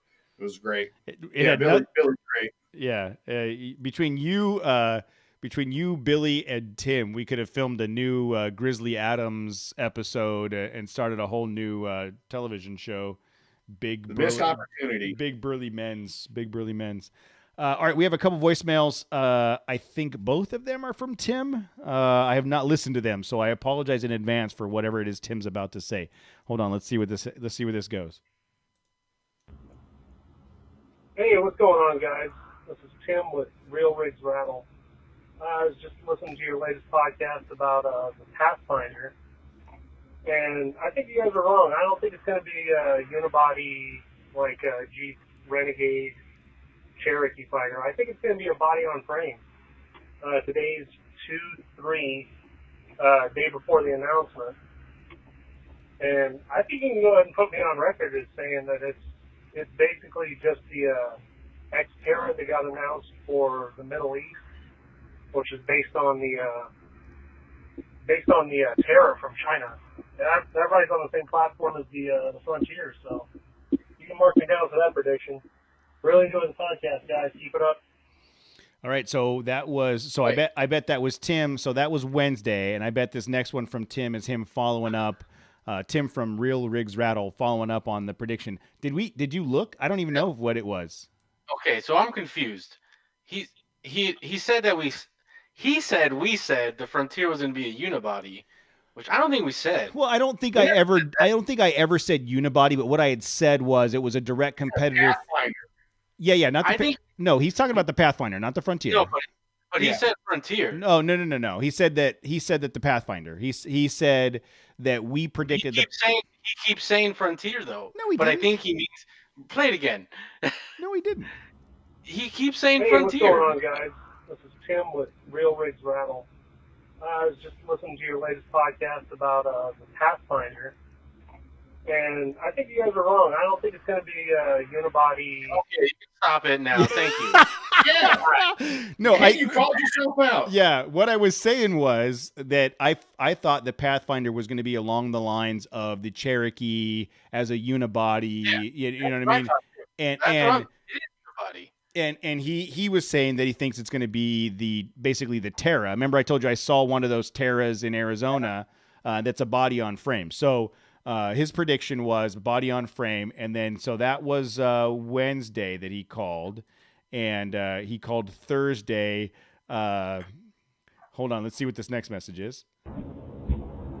Hey guys, it's Tim with Real Rigs Rattle again. You go and delete that last message. I'm an idiot. The Pathfinder looks like one over trash. Pro expert here, looking good though. Keep up the good work, guys. Oh, Tim, that was fantastic. That's perfect. I think the new Pathfinder looks great. for what it is. It looks awesome, I dude. think it It looks looks great, and I think that they instead of making it a grocery getter commercial, they make it very adventurous. I would love for Tammy to go take a look at it as an option. I didn't dig into any of the specs or details. Did you guys check any of that out on the Pathfinder? So I have the car and driver article up right now. It's gonna have the same 3.5 liter V6 as before, but instead of a CVT transmission, it's gonna have the 9-speed out of the Frontier now. So it's Nice. gonna have an actual transmission. Yeah. It looks really good. I mean, they made it. They took styling cues from the original Pathfinder, which is awesome because that was a true off-road truck, body on frame. So a lot of the styling cues are from the original one. But yeah, I mean, this thing's like it seats 7. It looks roomy. Yeah, I think it looks great. Yeah, I really like it. I'm looking it up right now. I didn't see that. I was enamored with the Frontier. That was all I could. We'll talk about that next. But I think the Frontier, regardless of body on frame or unibody, I think it is right in line with the Jeep Grand Cherokee, the 4Runner, the Cherokee, the Explorer. Yeah. It's in that mid-size SUV. Probably not something you're going to take rock crawling, but depending on how it's outfitted, may do the Mojave Trail and some light adventuring. I mean, what we do you think if they make like a suspension kit for this thing and you put 33s on it, I think it would be more than adequate. There's a picture. Let me go to where this it's Autoblog. There's a picture on Autoblog where they've got one. They have a green one. Yes, right? that's the one I'm looking at. They've got this green one that's pretty well kitted as far as off-road ability goes. It looks like it's probably got 31-inch all-terrain tires on it, a roof rack, and some lights. Yeah, dude, yeah. I think for a large chunk of what we do, especially if it doesn't have that CVT transmission anymore, a large chunk of what we do, that Pathfinder would do fine. I mean, you look at that. So there's one picture here where it's in the dunes. It's not a lot of ground clearance, but maybe if you cut out, so they've got that windscreen, that valance on the front under the bumper. If you take that off, you're probably same level of ground clearance as some of your smaller SUVs and crossovers, the Renegades or the Subarus or whatever. But now you can take your entire family out. I am sure that with some modification, you could have a lot of adventure fun in this Pathfinder. That's like the ultimate Mojave Trail. Oh yeah, rig. It's right and right there it's with the GX 460, the Land Cruiser. It's you can fit 7 people or 4 people in a shit ton of gear and cruise comfortably through the Mojave without. This picture actually almost looks like it's the Mojave, but it might be edited. Yeah, I was impressed with it, and I bet the interior is going to be really nice. It reminds me, the picture of the interior, it reminds me of the Telluride, the Kia. Very similar layout with the flat dash, the flat screen, and the way way the buttons and everything are laid out. So I don't know if there's any tie-in there, but or if that's just the styling cues of 2021. I don't know. Yeah, I think that's just the trend that's going on right now. Yeah. But I have no idea. Did you see pricing? Any idea on pricing? Give me 1 second. I think it's starting around low 30s. Yeah. Like 31,000. If that's the case, I mean, I think it's right there on par with, based on our experience with the existing Pathfinder, I wouldn't take this off the list for, if we were looking for a vehicle in this market. I like it a lot more than the previous Pathfinder. I thought the previous Pathfinder was just kind of like blah. Just, It just looks like a taller minivan. Yeah, there has been over the last decade, there has been, I don't know, a dozen vehicles in that mid-size SUV to small crossover that you could really take the badge off of any one of them, stick it on the other one, and you wouldn't know the difference. They're just as they're driving down, is that the Mazda or the Toyota? Is that the Nissan or the Volvo? Volvo is pretty distinctive, but I'm glad to see Nissan stepping out a little bit and taking some design cues that are a little bit more aggressive than the soccer mom SUV.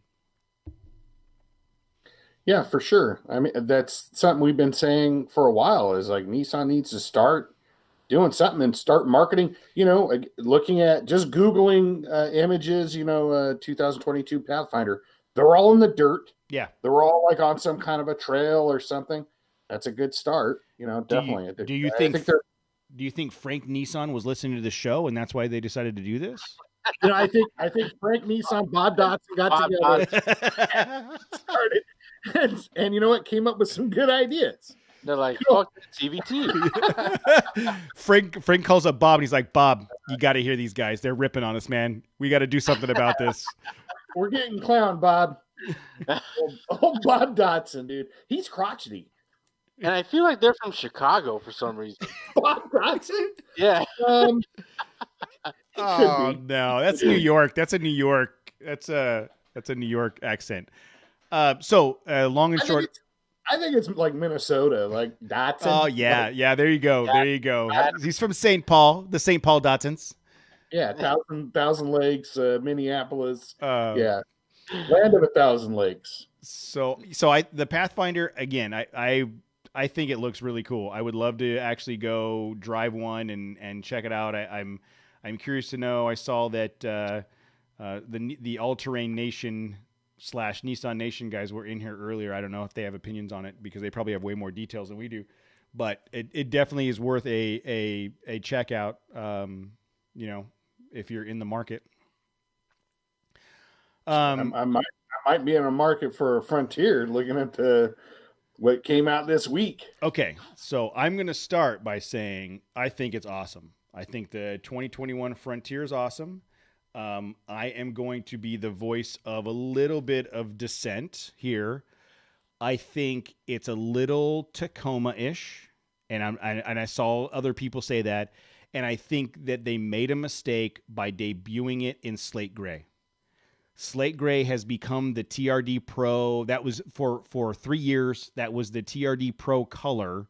I think they should have done something a little bit different to set it apart from the Tacoma. Discuss. I think it looks different. I do agree. There is I guess a slight resemblance to the Taco, but that thing it's way more square and edgy and masculine. Like it looks like a truck. I agree. The profile looks like much more like just a square truck on a solid frame. Like, dude, I think they nailed that. I agree. I'm not saying that they didn't nail it. I think it looks better than the Tacoma. I'm saying that debuting it in the same color that Tacoma has already kind of made their own, combined with some of those, they put those flat colors, so you can't have flat color or anything. No, I'm just saying that if I were to see that truck driving past me out of the corner of my eye, a slate gray truck, the first thing I would have thought was that's a Tacoma, right? All right, whatever. Okay. I don't like the color. The one we saw, they chose gray. No, and I'm not saying they didn't do a great job with the debut or the truck itself. That was just, again, me being picky and being the voice of dissent. That was the one thing that when I first saw it, I thought, that reminds me of the Tacoma because of the color.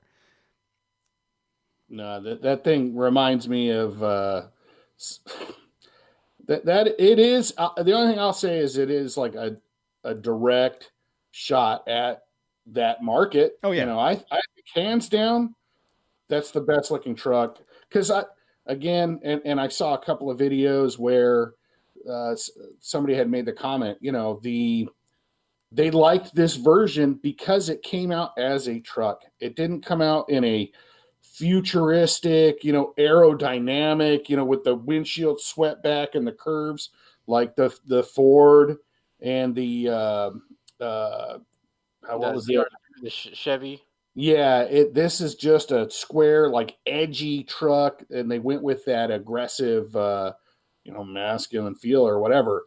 And I agree. That thing just screams tough to me, and I'm excited to see how it does. I hope it carries on I believe its well-founded reputation as a solid, well-built truck. Oh, I totally agree. I think as long as it doesn't have any box, as long as it doesn't come out with like any significant issues, for the first run, which it shouldn't. Jose made the point the other day when we were talking about it that drivetrain has been out for the last year, right? As long in as the 2020 Frontier, right? yeah, as long as it doesn't have any significant performance box, I think they knocked it out of the park. I think the interior looks fantastic. The Pro 4X version that's got these it's gray and orange. I mean, and I'm a fan of orange. I think it's a beautiful truck, and the one thing that I think will determine its success is pricing. Where are they going to price this? So Matt, if you're in the market for this truck, what do you think the appropriate price would be for this thing? I think before we saw that truck, this is how impressed I am by just the looks, the stance. There's just there are certain things before I go into pricing that I will give the Tacomas, even stock. They kind of have a lifted look, and it's like the clearance between the wheel and the well, and that has the stance that works for it.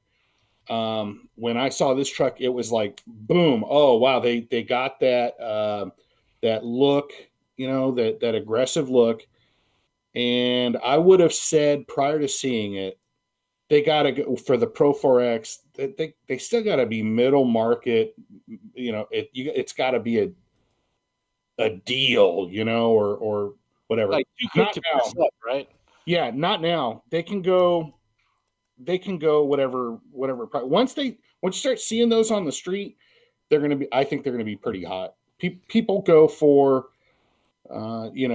something that looks good, and that looks good on the trail. That looks good in the parking lot. That looks good if you're going to dinner, whatever. That looks like a top dollar truck. And if they wanted to put it up, I don't know what's like the high end, like the Pro 4X.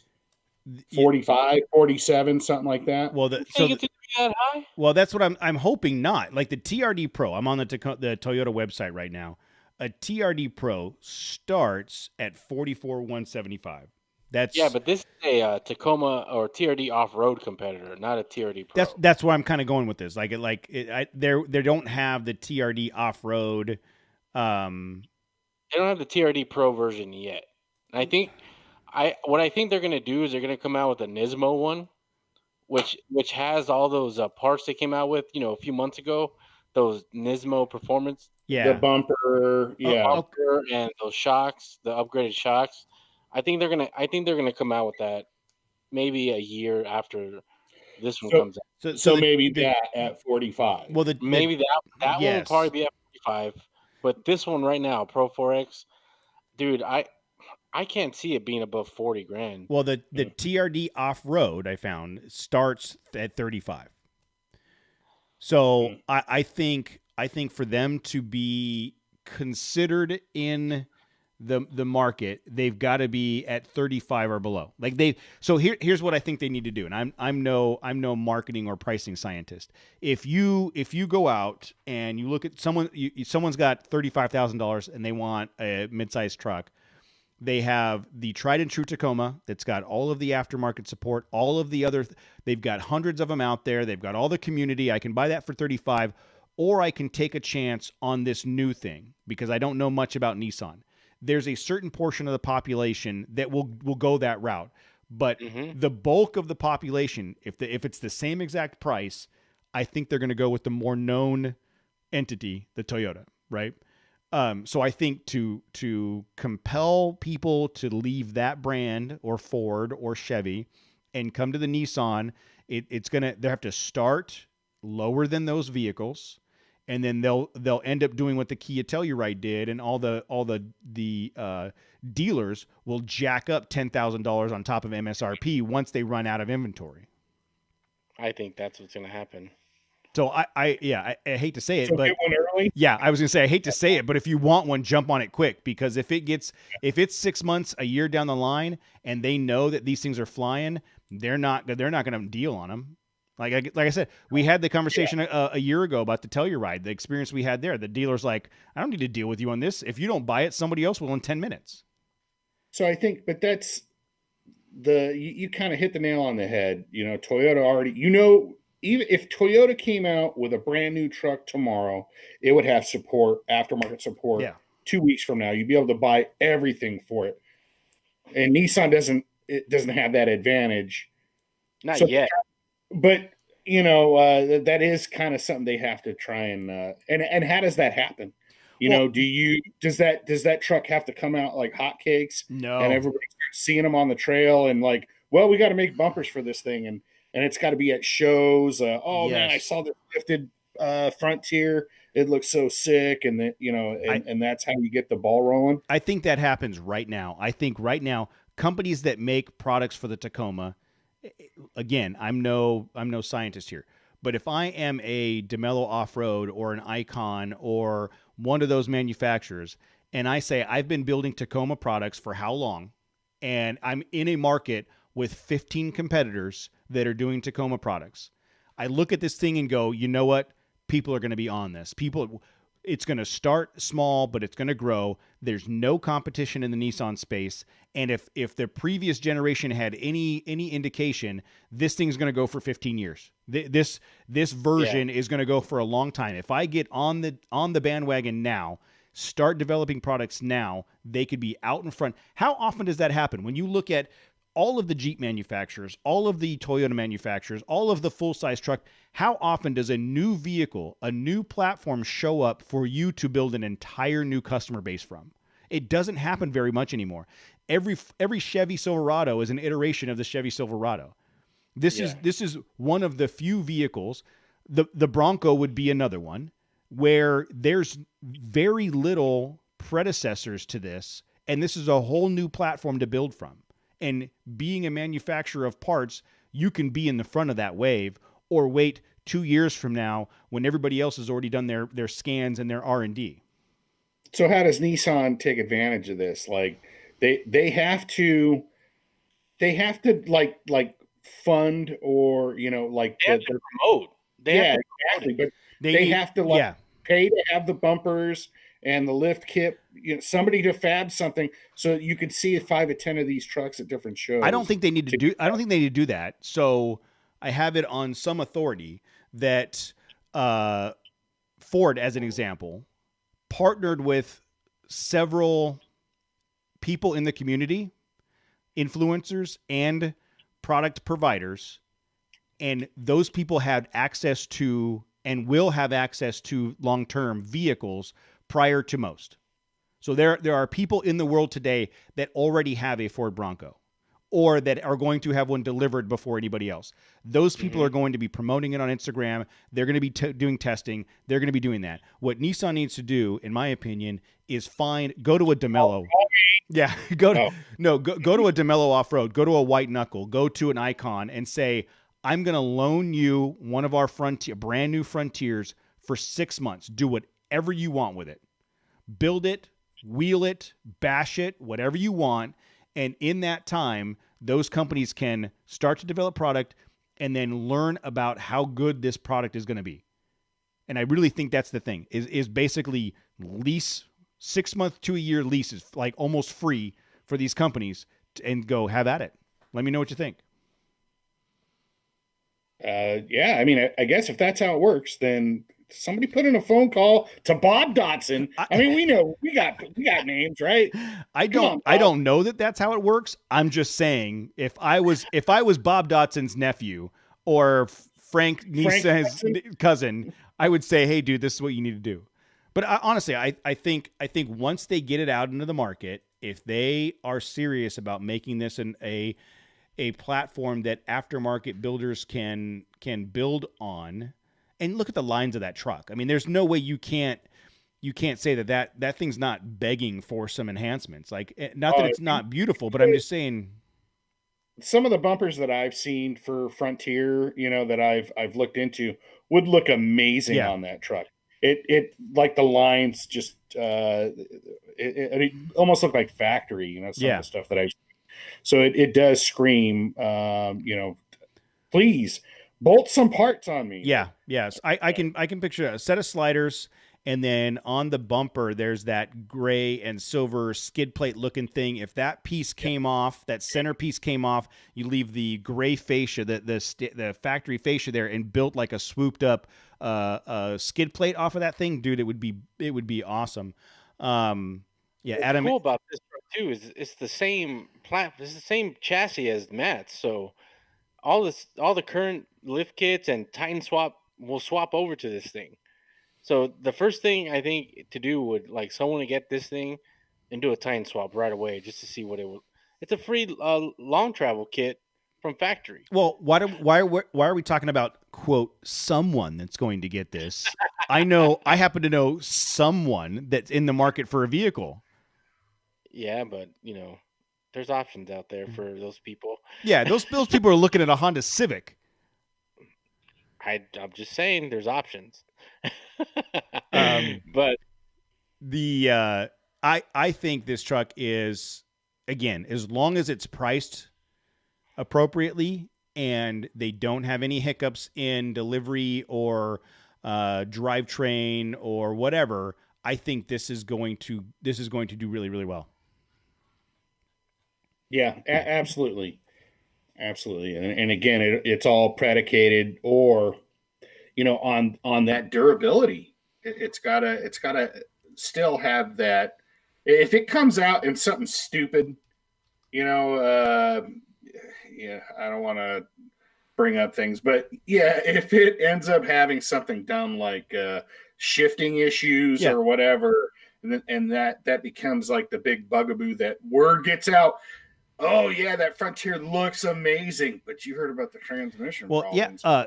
So you're using that as an example, but that's the new Cherokee. When the new Cherokee came out, that's exactly what happened. The new Cherokee had all kinds of transmission issues with the electronic shifting, and then they had to put them on hold, and then they had to swap transmissions out of a bunch of them that were already produced and reprogram and everything, and that knocked back the sales of that Cherokee by years. Right? They can't afford this. Yeah, but that's the rub with Tacoma, that it's always hunting for gears. That it's underpowered and it hunts for gears. Like that's what every Tacoma owner knows about. Either they have to re-gear right away, once they put like 31s or 33s, they have to re-gear, or else the transmission just keeps hunting up and down. That's what I'm saying. You get me one of these new Pro 4X, and just let me kick. Yeah, let me kick the shit out of some Tacomas wherever, and that'll start the ball rolling. Absolutely. The only thing, there are things that the negatives were like they didn't really increase the towing much, which. Dude, you can still tow like 6,500 pounds or something, which is but who really tows with this shit? If you're really worried about towing, you're gonna buy a full size. I mean, right? Exactly. Both the Ranger and the Gladiator have. I think the Gladiator's higher than the Ranger on towing capacity, but that was a big thing on the Ford was the towing capacity. I'm never gonna tow anything that much. Like I'm not gonna tow a fifth wheel. Like you know what I mean? If I was gonna be towing that much, I would go buy a full size. Dude, sorry to cut you off, Matt. No. A large percentage of people never even tow. Yeah. Yeah. Did you see that it had like the 360 view for rock crawling? Yep. Once you go into 4 low, it'll click the camera so you can see all the way around. That's pretty trick. Yep. I think it's beautiful. I think they did a great job. It has, I don't know if you also noticed in the interior, everybody's going about the orange trim throughout. They nailed it. Orange trim. Yeah. That you had said, what was it, 2 years ago? Yeah. All you got to do is put some orange trim on the inside, and it's a brand new car. That's it. Brand new interior. Giant screen.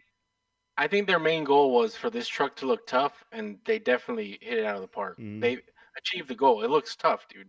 The interior has those sharp lines in it. The exterior has the same. It looks like a tough truck. Yeah. Yeah. And when I time swap it to look tougher. Yeah. So this is probably blasphemous, but as I was super, super excited about the Bronco, super, super excited. If I was legitimately in a position where I was like, okay, I'm going to buy a new vehicle, I would really have to consider this with the Bronco. I have just as much excitement and confidence in this thing as I would the Bronco. And I think the Bronco a comparably equipped Bronco is probably going to be a lot more money. Yeah, it's going to be like $50,000. Yeah. For something similar to this. Yeah. Or same features, but. Well, you get 35 stock on the Bronco, right? That's what I'm saying. Like there's definitely pros and cons to both. The Bronco the Bronco's going to have the aftermarket support already because of the way Ford has already put it out into the world. And Ford is releasing it with aftermarket. You can buy all of the off-road accessories from the Ford dealership now. I don't know. I'm a little suspicious on some of the tech. I'm always like suspicious of technology, but because you don't know how to use it. Well, I don't think Ford does either. Like, I wouldn't trust Ford to put it in the right order or put it right. Just seeing like all that stuff in that video, they were, look at all this, these new shocks we've designed. All right, dude, well, when I blow them because I'm going to get, a little too crazy out on the Mojave Trail, do I have to go buy, there's no I doubt there's any aftermarket support. I just, Sexy Dave in the Colorado specifically is like, dude, that's like a death nail almost. Like I have zero interest in the Colorado now just from that. And I think I was there when he blew him out. Frontier was right behind him. Like this is before I had Icon anything. Yeah. So it wasn't like he was doing anything that crazy. So I'm suspicious of that. And again, the videos I saw on the Frontier, they kind of said this as a negative, but it's still like a hydraulically controlled steering, like mechanical steering. It doesn't have an electric assist, meaning in the video as a negative, it's not going to have driver assist or whatever. Yeah, but I like that. Exactly. Yeah. I like that. I like the tried and true. Oh, you're still it's the same drivetrain. It's the same, frame and everything, box frame. And a mechanical, yes. Give me the bigger steering wheel, and the bigger screen and the bigger motor. All the great things, the great styling, and you're keeping the things that I like about your trucks. They're still simple. Damn, you guys are convincing me to get this now. I'm telling you. I'll give you a ride to the dealership. Oh man, that would bum me out, Jose. Oh, actually, dude, Jose, I'll make you a deal. If you get one, I'll go with you and trade the Bronco, the Ranger in, and get one too. And then we could drive to Matt's house. Oh, God, I would hate you. That would be, and then we would change this to Nissan Nation. Get the name back. Yeah. Oh, man. I would do it. If you guys did it, then I'd have to do it. Four-sided trident or four-sided quadrant. Yeah, quadrant or pitchfork, whatever you want to call Ninja it. Star. Yeah. We're a four-pointed Ninja Star. Yeah, I like it. Yeah, I mean, honestly, I don't know what else they could have done to entice people to look at this truck. I mean, it is a really, really nice looking truck. I'd love to sit in it, once the time comes, sit it in and see what it's like on the road. Imagine that truck stock. That's how aggressive and great that truck looks. 3-inch lift, 33s.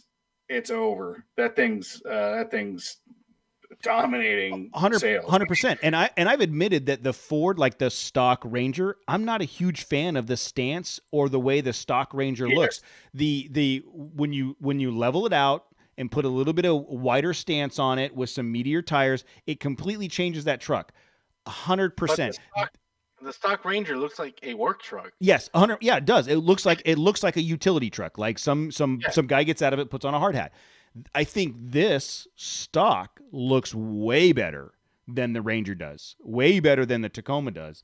To your point, Matt, you lift it a little bit, put some bigger tires on it, it'd be amazing. The question's going to be, when will you be able to lift it what products will be available, and how much are they going to cost. So the difference, I can go buy a Ford kit or a Tacoma kit off the showroom right now at 4 Wheel Parts.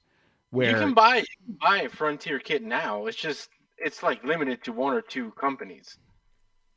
Yeah, I guess. Yeah, I guess there are some available. But Perry said, from trail chasers to new frontiers. That's good. Oh, damn it. Well, if I get a new Bronco and Jose gets a new Frontier, Matt, you can't get a new Frontier. You're gonna have to get something else. We can't have 2 of the same vehicle. Jose's not getting a Frontier. Ooh, a gauntlet thrown, Jose. I think that sounds like a challenge. Okay, all right.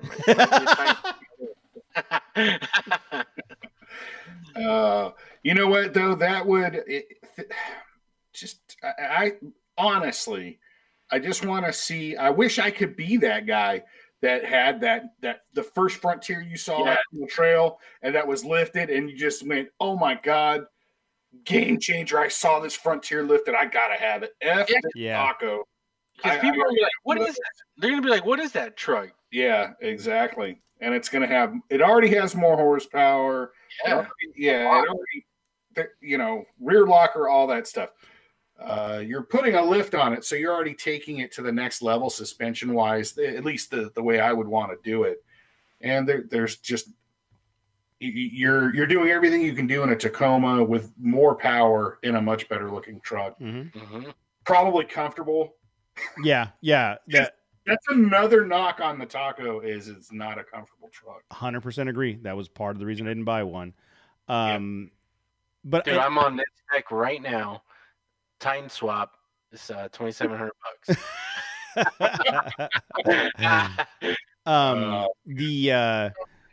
But I mean, we personally know from your experience between Matt and Casey that this stock Frontier Pro 4X will go everywhere we need to go without any additional lift or suspension or tires or whatever. Well, I take it back. You put a set of Nexons on this thing and some white knuckle sliders on it, and it would be unstoppable because you'd have the side panels protected to get over the obstacles that required a little bit bigger tires. I think this thing will be a dominating force if Nissan can get it into the hands of enough people. That's what it comes down to. You got to see in the first couple of months that they come out. You got to see them on the trail. You got to see them doing it. They got to promote the shit out of it too. Like, you know how Tacoma, when they came out with every year they come out with TRD Pro little movies, showing them climbing volcanoes or going up to the Arctic Circle. They got to do that with this. Whatever, they should hire us, and we should do a trip to. Well, reach out to your uncle Fred Nissan, and see if you can make that happen. My uncle is Chewy Nissan. No relation. Man.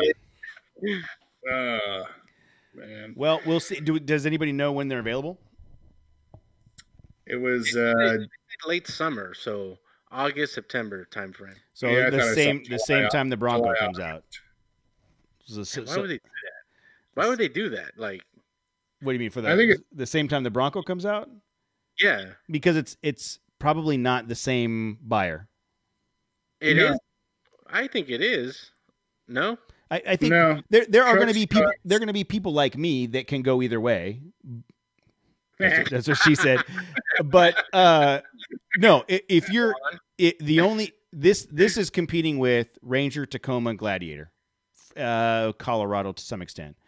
The people that are buying the Bronco are competing with the JL, the 4Runner. Yeah. It's an SUV market. It's not this, which is, in all honesty, as much as I would love to have a Bronco, I am concerned about going back to an SUV, not having a truck. That's the one thing that concerns me about the Bronco. That's what's appealing to me is I want and need a truck. Yeah.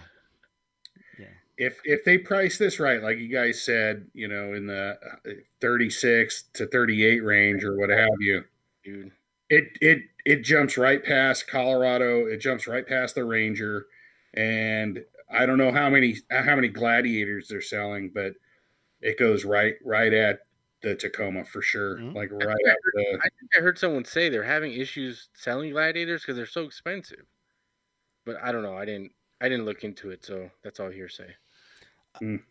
Yeah, I don't imagine that they're competing with the Broncos or SVVs. They are definitely going after 100% going after Tacoma. I think Ford, the Ranger, is right there.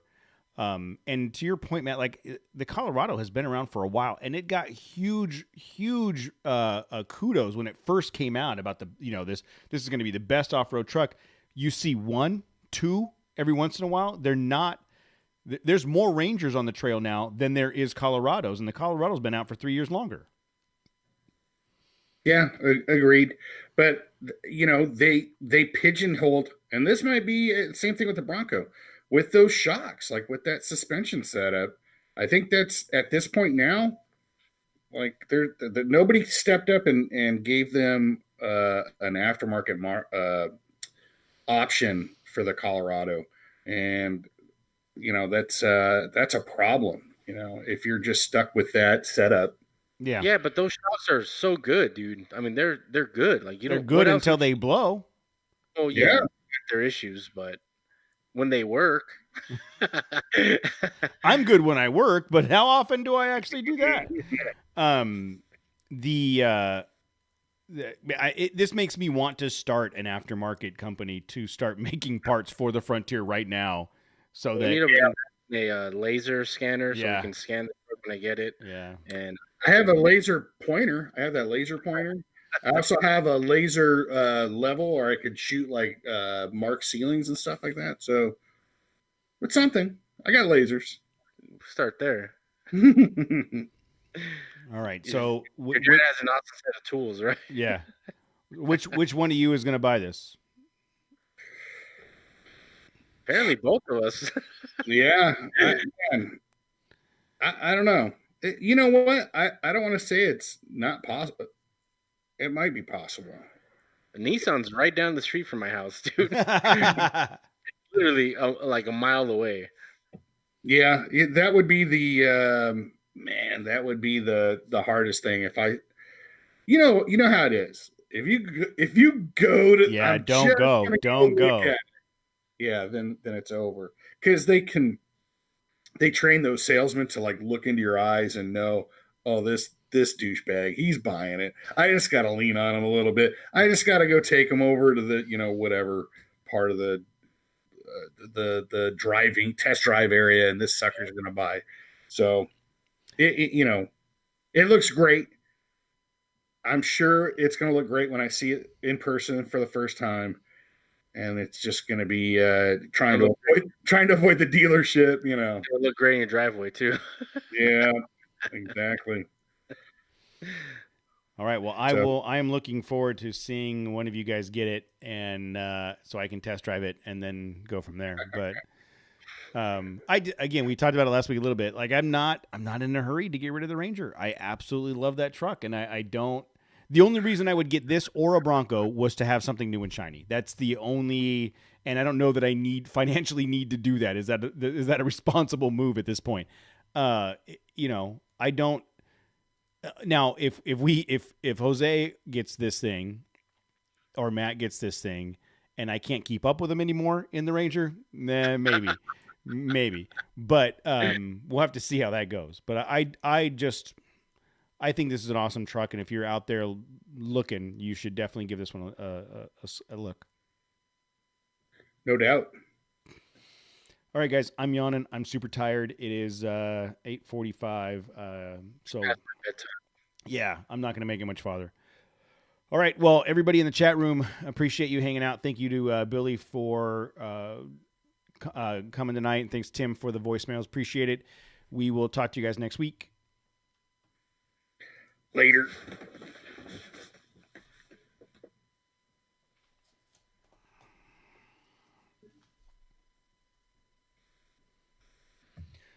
All right, let me stop this. You know what I made my kids watch yesterday? Oh. The Search for Animal Chin. Oh, Bones really? Brigade. Oh, Yeah. man. I wore that That was tape great. out. Yeah. Then Michael was like, "Is this real?" Yes, it's real. Well, who's Chen? Who's Animal Chen? It's they're not looking for a guy. It's a metaphor. They're looking for fun, like whatever. But I mean, do they have parents? Because you know how they Yeah. Oh, yeah. like, they start in like Hawaii, and then they go to Frisco, then they go to Bakersfield, and they just show them. They don't show like an entourage or whatever. So that kind of effed them up. Like, where are their parents? Who's taking care of these crazy kids? That's pretty funny. But we've talked about it. I mean, think about back in the day, like on my skateboard, I'd leave the house at 8:00 in the morning. All right, I'll let you guys know. I'll see you guys later. And I would be gone for 12 hours. You know, yep. I would, anytime I stopped at someone's house, I'd call and check in, and then we were back out on the skateboard. Yep. Absolutely. Then I had to tell him, like, you know, I had to go rent this video. I couldn't, there was no YouTube. You just had, word of mouth. Someone told me there was a video of the Bones Brigade. Went and rented it. Yeah, rented it like 3 times. Yeah. Yeah. We'd have everybody Saturday, everybody over at the house to watch it. Yep. And then there was that one, Gleaming the Cube, Thrashing, like that whole era. We watched it because Rad was on. Yeah, I watched Rad the other day. Yeah. Yes, it was like, oh man, it's like, I don't want to say it's so bad, it's good. It was. It's horrible, but it's so good. Yeah, exactly.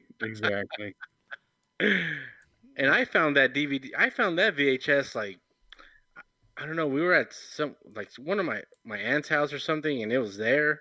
I'm like, what is this? Because it just said Rad. I took it home, dude, and I was like, this is the greatest biking movie I've ever seen in my life.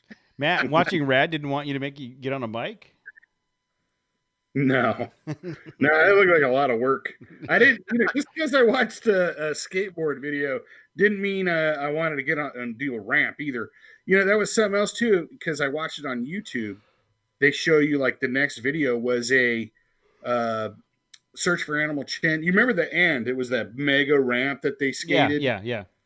I had a pass through and another half pipe at the other side. They got all those guys together again 30 years later on another rebuilt ramp someplace to do that photo. Remember where they all did like the handstand at the same time on the coping backbone. Yeah, exactly. They wanted to duplicate that photo, except now all these dudes are in their 50s, like they're all great haired, but they pulled it off. It was pretty great. Yeah, Tony Hawk is 50-something years old. Again, he can. I can't hug my daughter without hurting myself. And Tony Hawk is out there riding half pipes. Like we were talking about this in the Super Bowl. Fucking Tom Brady is 43 years old. He just won a Super Bowl. I can't ride a mountain bike without ending up having to have surgery. I did not get good DNA. There is something wrong with my genes. I'm just not meant to be a performance athlete. That's just what it comes down to. You need a shop at a different store for jeans. Bad jeans. Stop going to Kohl's, dude. You gotta... Hey, hold on real quick. Kilmer says more boring old man movies. Dude, lose my number. If you're not down with Animal Chin, lose my number. Yeah. And dude, Tony Hawk can still do a 720 as old ass and like you said. Perry says, anyone else follow Tony Hawk on Twitter? It's awesome. It is. He's hilarious. Like there was this one tweet or post where he's talking about, I was on a plane and everybody that passed by me says, hey, does anybody ever tell you look like Tony Hawk? It was actually Tony Hawk. There was another post I read. Some guy, was like, I don't know what ethnicity he was, but it was like, dude, I hope the race war doesn't come because I'd hate to be the guy that had to kill Tony Hawk. And Tony Hawk commented, thanks, I guess. Yeah. Pretty great. Now I got to watch Animal Chin, dude. Yeah, no, it was. I don't want to say it holds up. It holds up because that's Yeah, my the type nostalgia. of game. Yeah, the it is what it is. So all There right, is a lot. They do a lot of like character. You could see how they hammed it up with each other. Like Lance Mountain's hilarious. oh, That dude's just a I loved weirdo. Lance Mountain. Yeah. Yeah. But you know what? Thinking back, that was He started Quicksilver, right? No. No. Quicksilver was around back then. Yeah.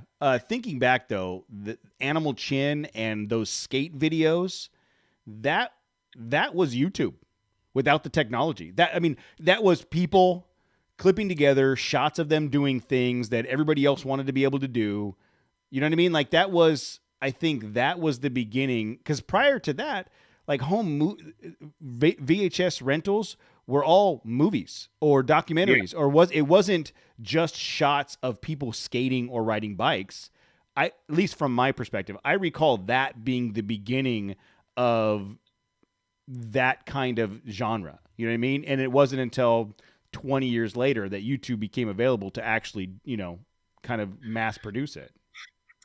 Well, you had to go to the Pipeline or a skate shop and get a flyer because the demo, like, oh, dude, there's a demo next month in Claremont, and then you and your buddies would go skate to see, these guys you only saw in magazines or maybe saw in videos. But actually, we were lucky enough to live close enough to the Pipeline. I saw Lance Mountain at the Pipeline a couple of times. Yeah, the trans is definitely not the trans world of now. They're two different things, and yeah. John asked how Tammy's doing. She's getting there. She's getting through it. She's today was a better day than she's in now day 11, and she's still not really sore, but has no energy. So I'm hoping she's able to turn the corner here in a little bit. That's another thing Perry G talking about, looking for old decks. Like seeing the old decks, like, oh, I had that Caballero board, the street board, and I don't know, it is like reminiscing. Mm-hmm. It's really that was a big part of my life at that time. Huge. When my buddy Dave came home from the Army, so this is little over 5 years. It was right before Presley was born. Like, he and I were talking about it, about skating and stuff, and I was like talking about wanting to do exercise. He and I went to a skate shop and bought a board. Like, literally I bought a nice active board with trucks and the slime ball wheels, and like I spent a good chunk of change on this thing because we were going to start skating as exercise. And we tried it a couple times, and I realized I was going to die. Like, that was the shoulder surgery prior to the mountain bike. Like, I would have killed myself on that thing. And then he ended up moving, and it just sat there for the longest time. And but I wish I could. And I know, Matt, you're gonna scoff at this, but riding the mountain bike is the closest thing I can get to at this point in my life to that kind of a feeling. Like being able to ride down some of the hills. Jose and I went for a ride on Sunday, going down some of these hills, weaving in and out of things. Like, that's the closest I can get to the exhilaration and excitement I had when I was a kid riding a skateboard. Like, that's, I know I have to pedal. I know I have to work to make it happen, which is part of the reason I'm doing it, for exercise. But when you get those downhills, or even when I'm here, riding around town and I come up over a hill and I can tuck down and get, a good pace going down, like, that's what it reminds me of. That's why I like riding the mountain bike. Okay. Yeah, like, riding a skateboard scared me. The thought of actually, even on the flattest surface, I would I guess I'd try it. But I can't. It would just take the one fall to go down. Yeah, put me down for good. That's the thing. Like, you don't bounce like you used to. No, I'll crater. I will just go down in a heap, a loud, just heap, and that scares the shit out of me. What's crazy is I think I lived through the golden age of skateboarding, dude. I think when I was like 15, 16. That was like the golden, like the apex of skateboarding. And I was around like in a skateboarding mecca, like Chaffee High School Yeah. People would travel from. They make skate videos there. Oh yeah. Like professional skate videos at Chafee High School. Yeah. And like Jared's board shop was around and all that stuff, dude. Active was just one shop in Upland. Like it was pretty crazy, dude. When I lived in Virginia, my mom's company moved us to Virginia. This is 92, 93. And, you know, we were like California kids, you know, my whole family. And one of the neighborhood kids was like, "Oh, where'd you guys come from?" We're like, you know, just outside of LA. And they're all like, "Upland?" I'm all, yeah. Well, why would you say that? Have you ever been to the pipeline? Yeah, you go to the pipeline all the time. No way. Like that was, Yeah. you know, legendary. You were Sunshine in Remember the Titans. Yeah. Yeah, exactly. Except it was skateboarding. Yeah, but I'm saying you were that guy. You were like, yeah, I ride the pipeline all the time. Me and guys hang out there. Hey, why don't you get out here? Show me some moves on my board. Oh no, I can't do it anymore. Yeah, that was. You know, I signed a contract. I signed a contract with the pipeline. I can't do it right now. My girlfriend lives in Canada. She's real. All right, guys. We're gonna end the live stream. Thanks so much for hanging out. We'll check in with you guys next week.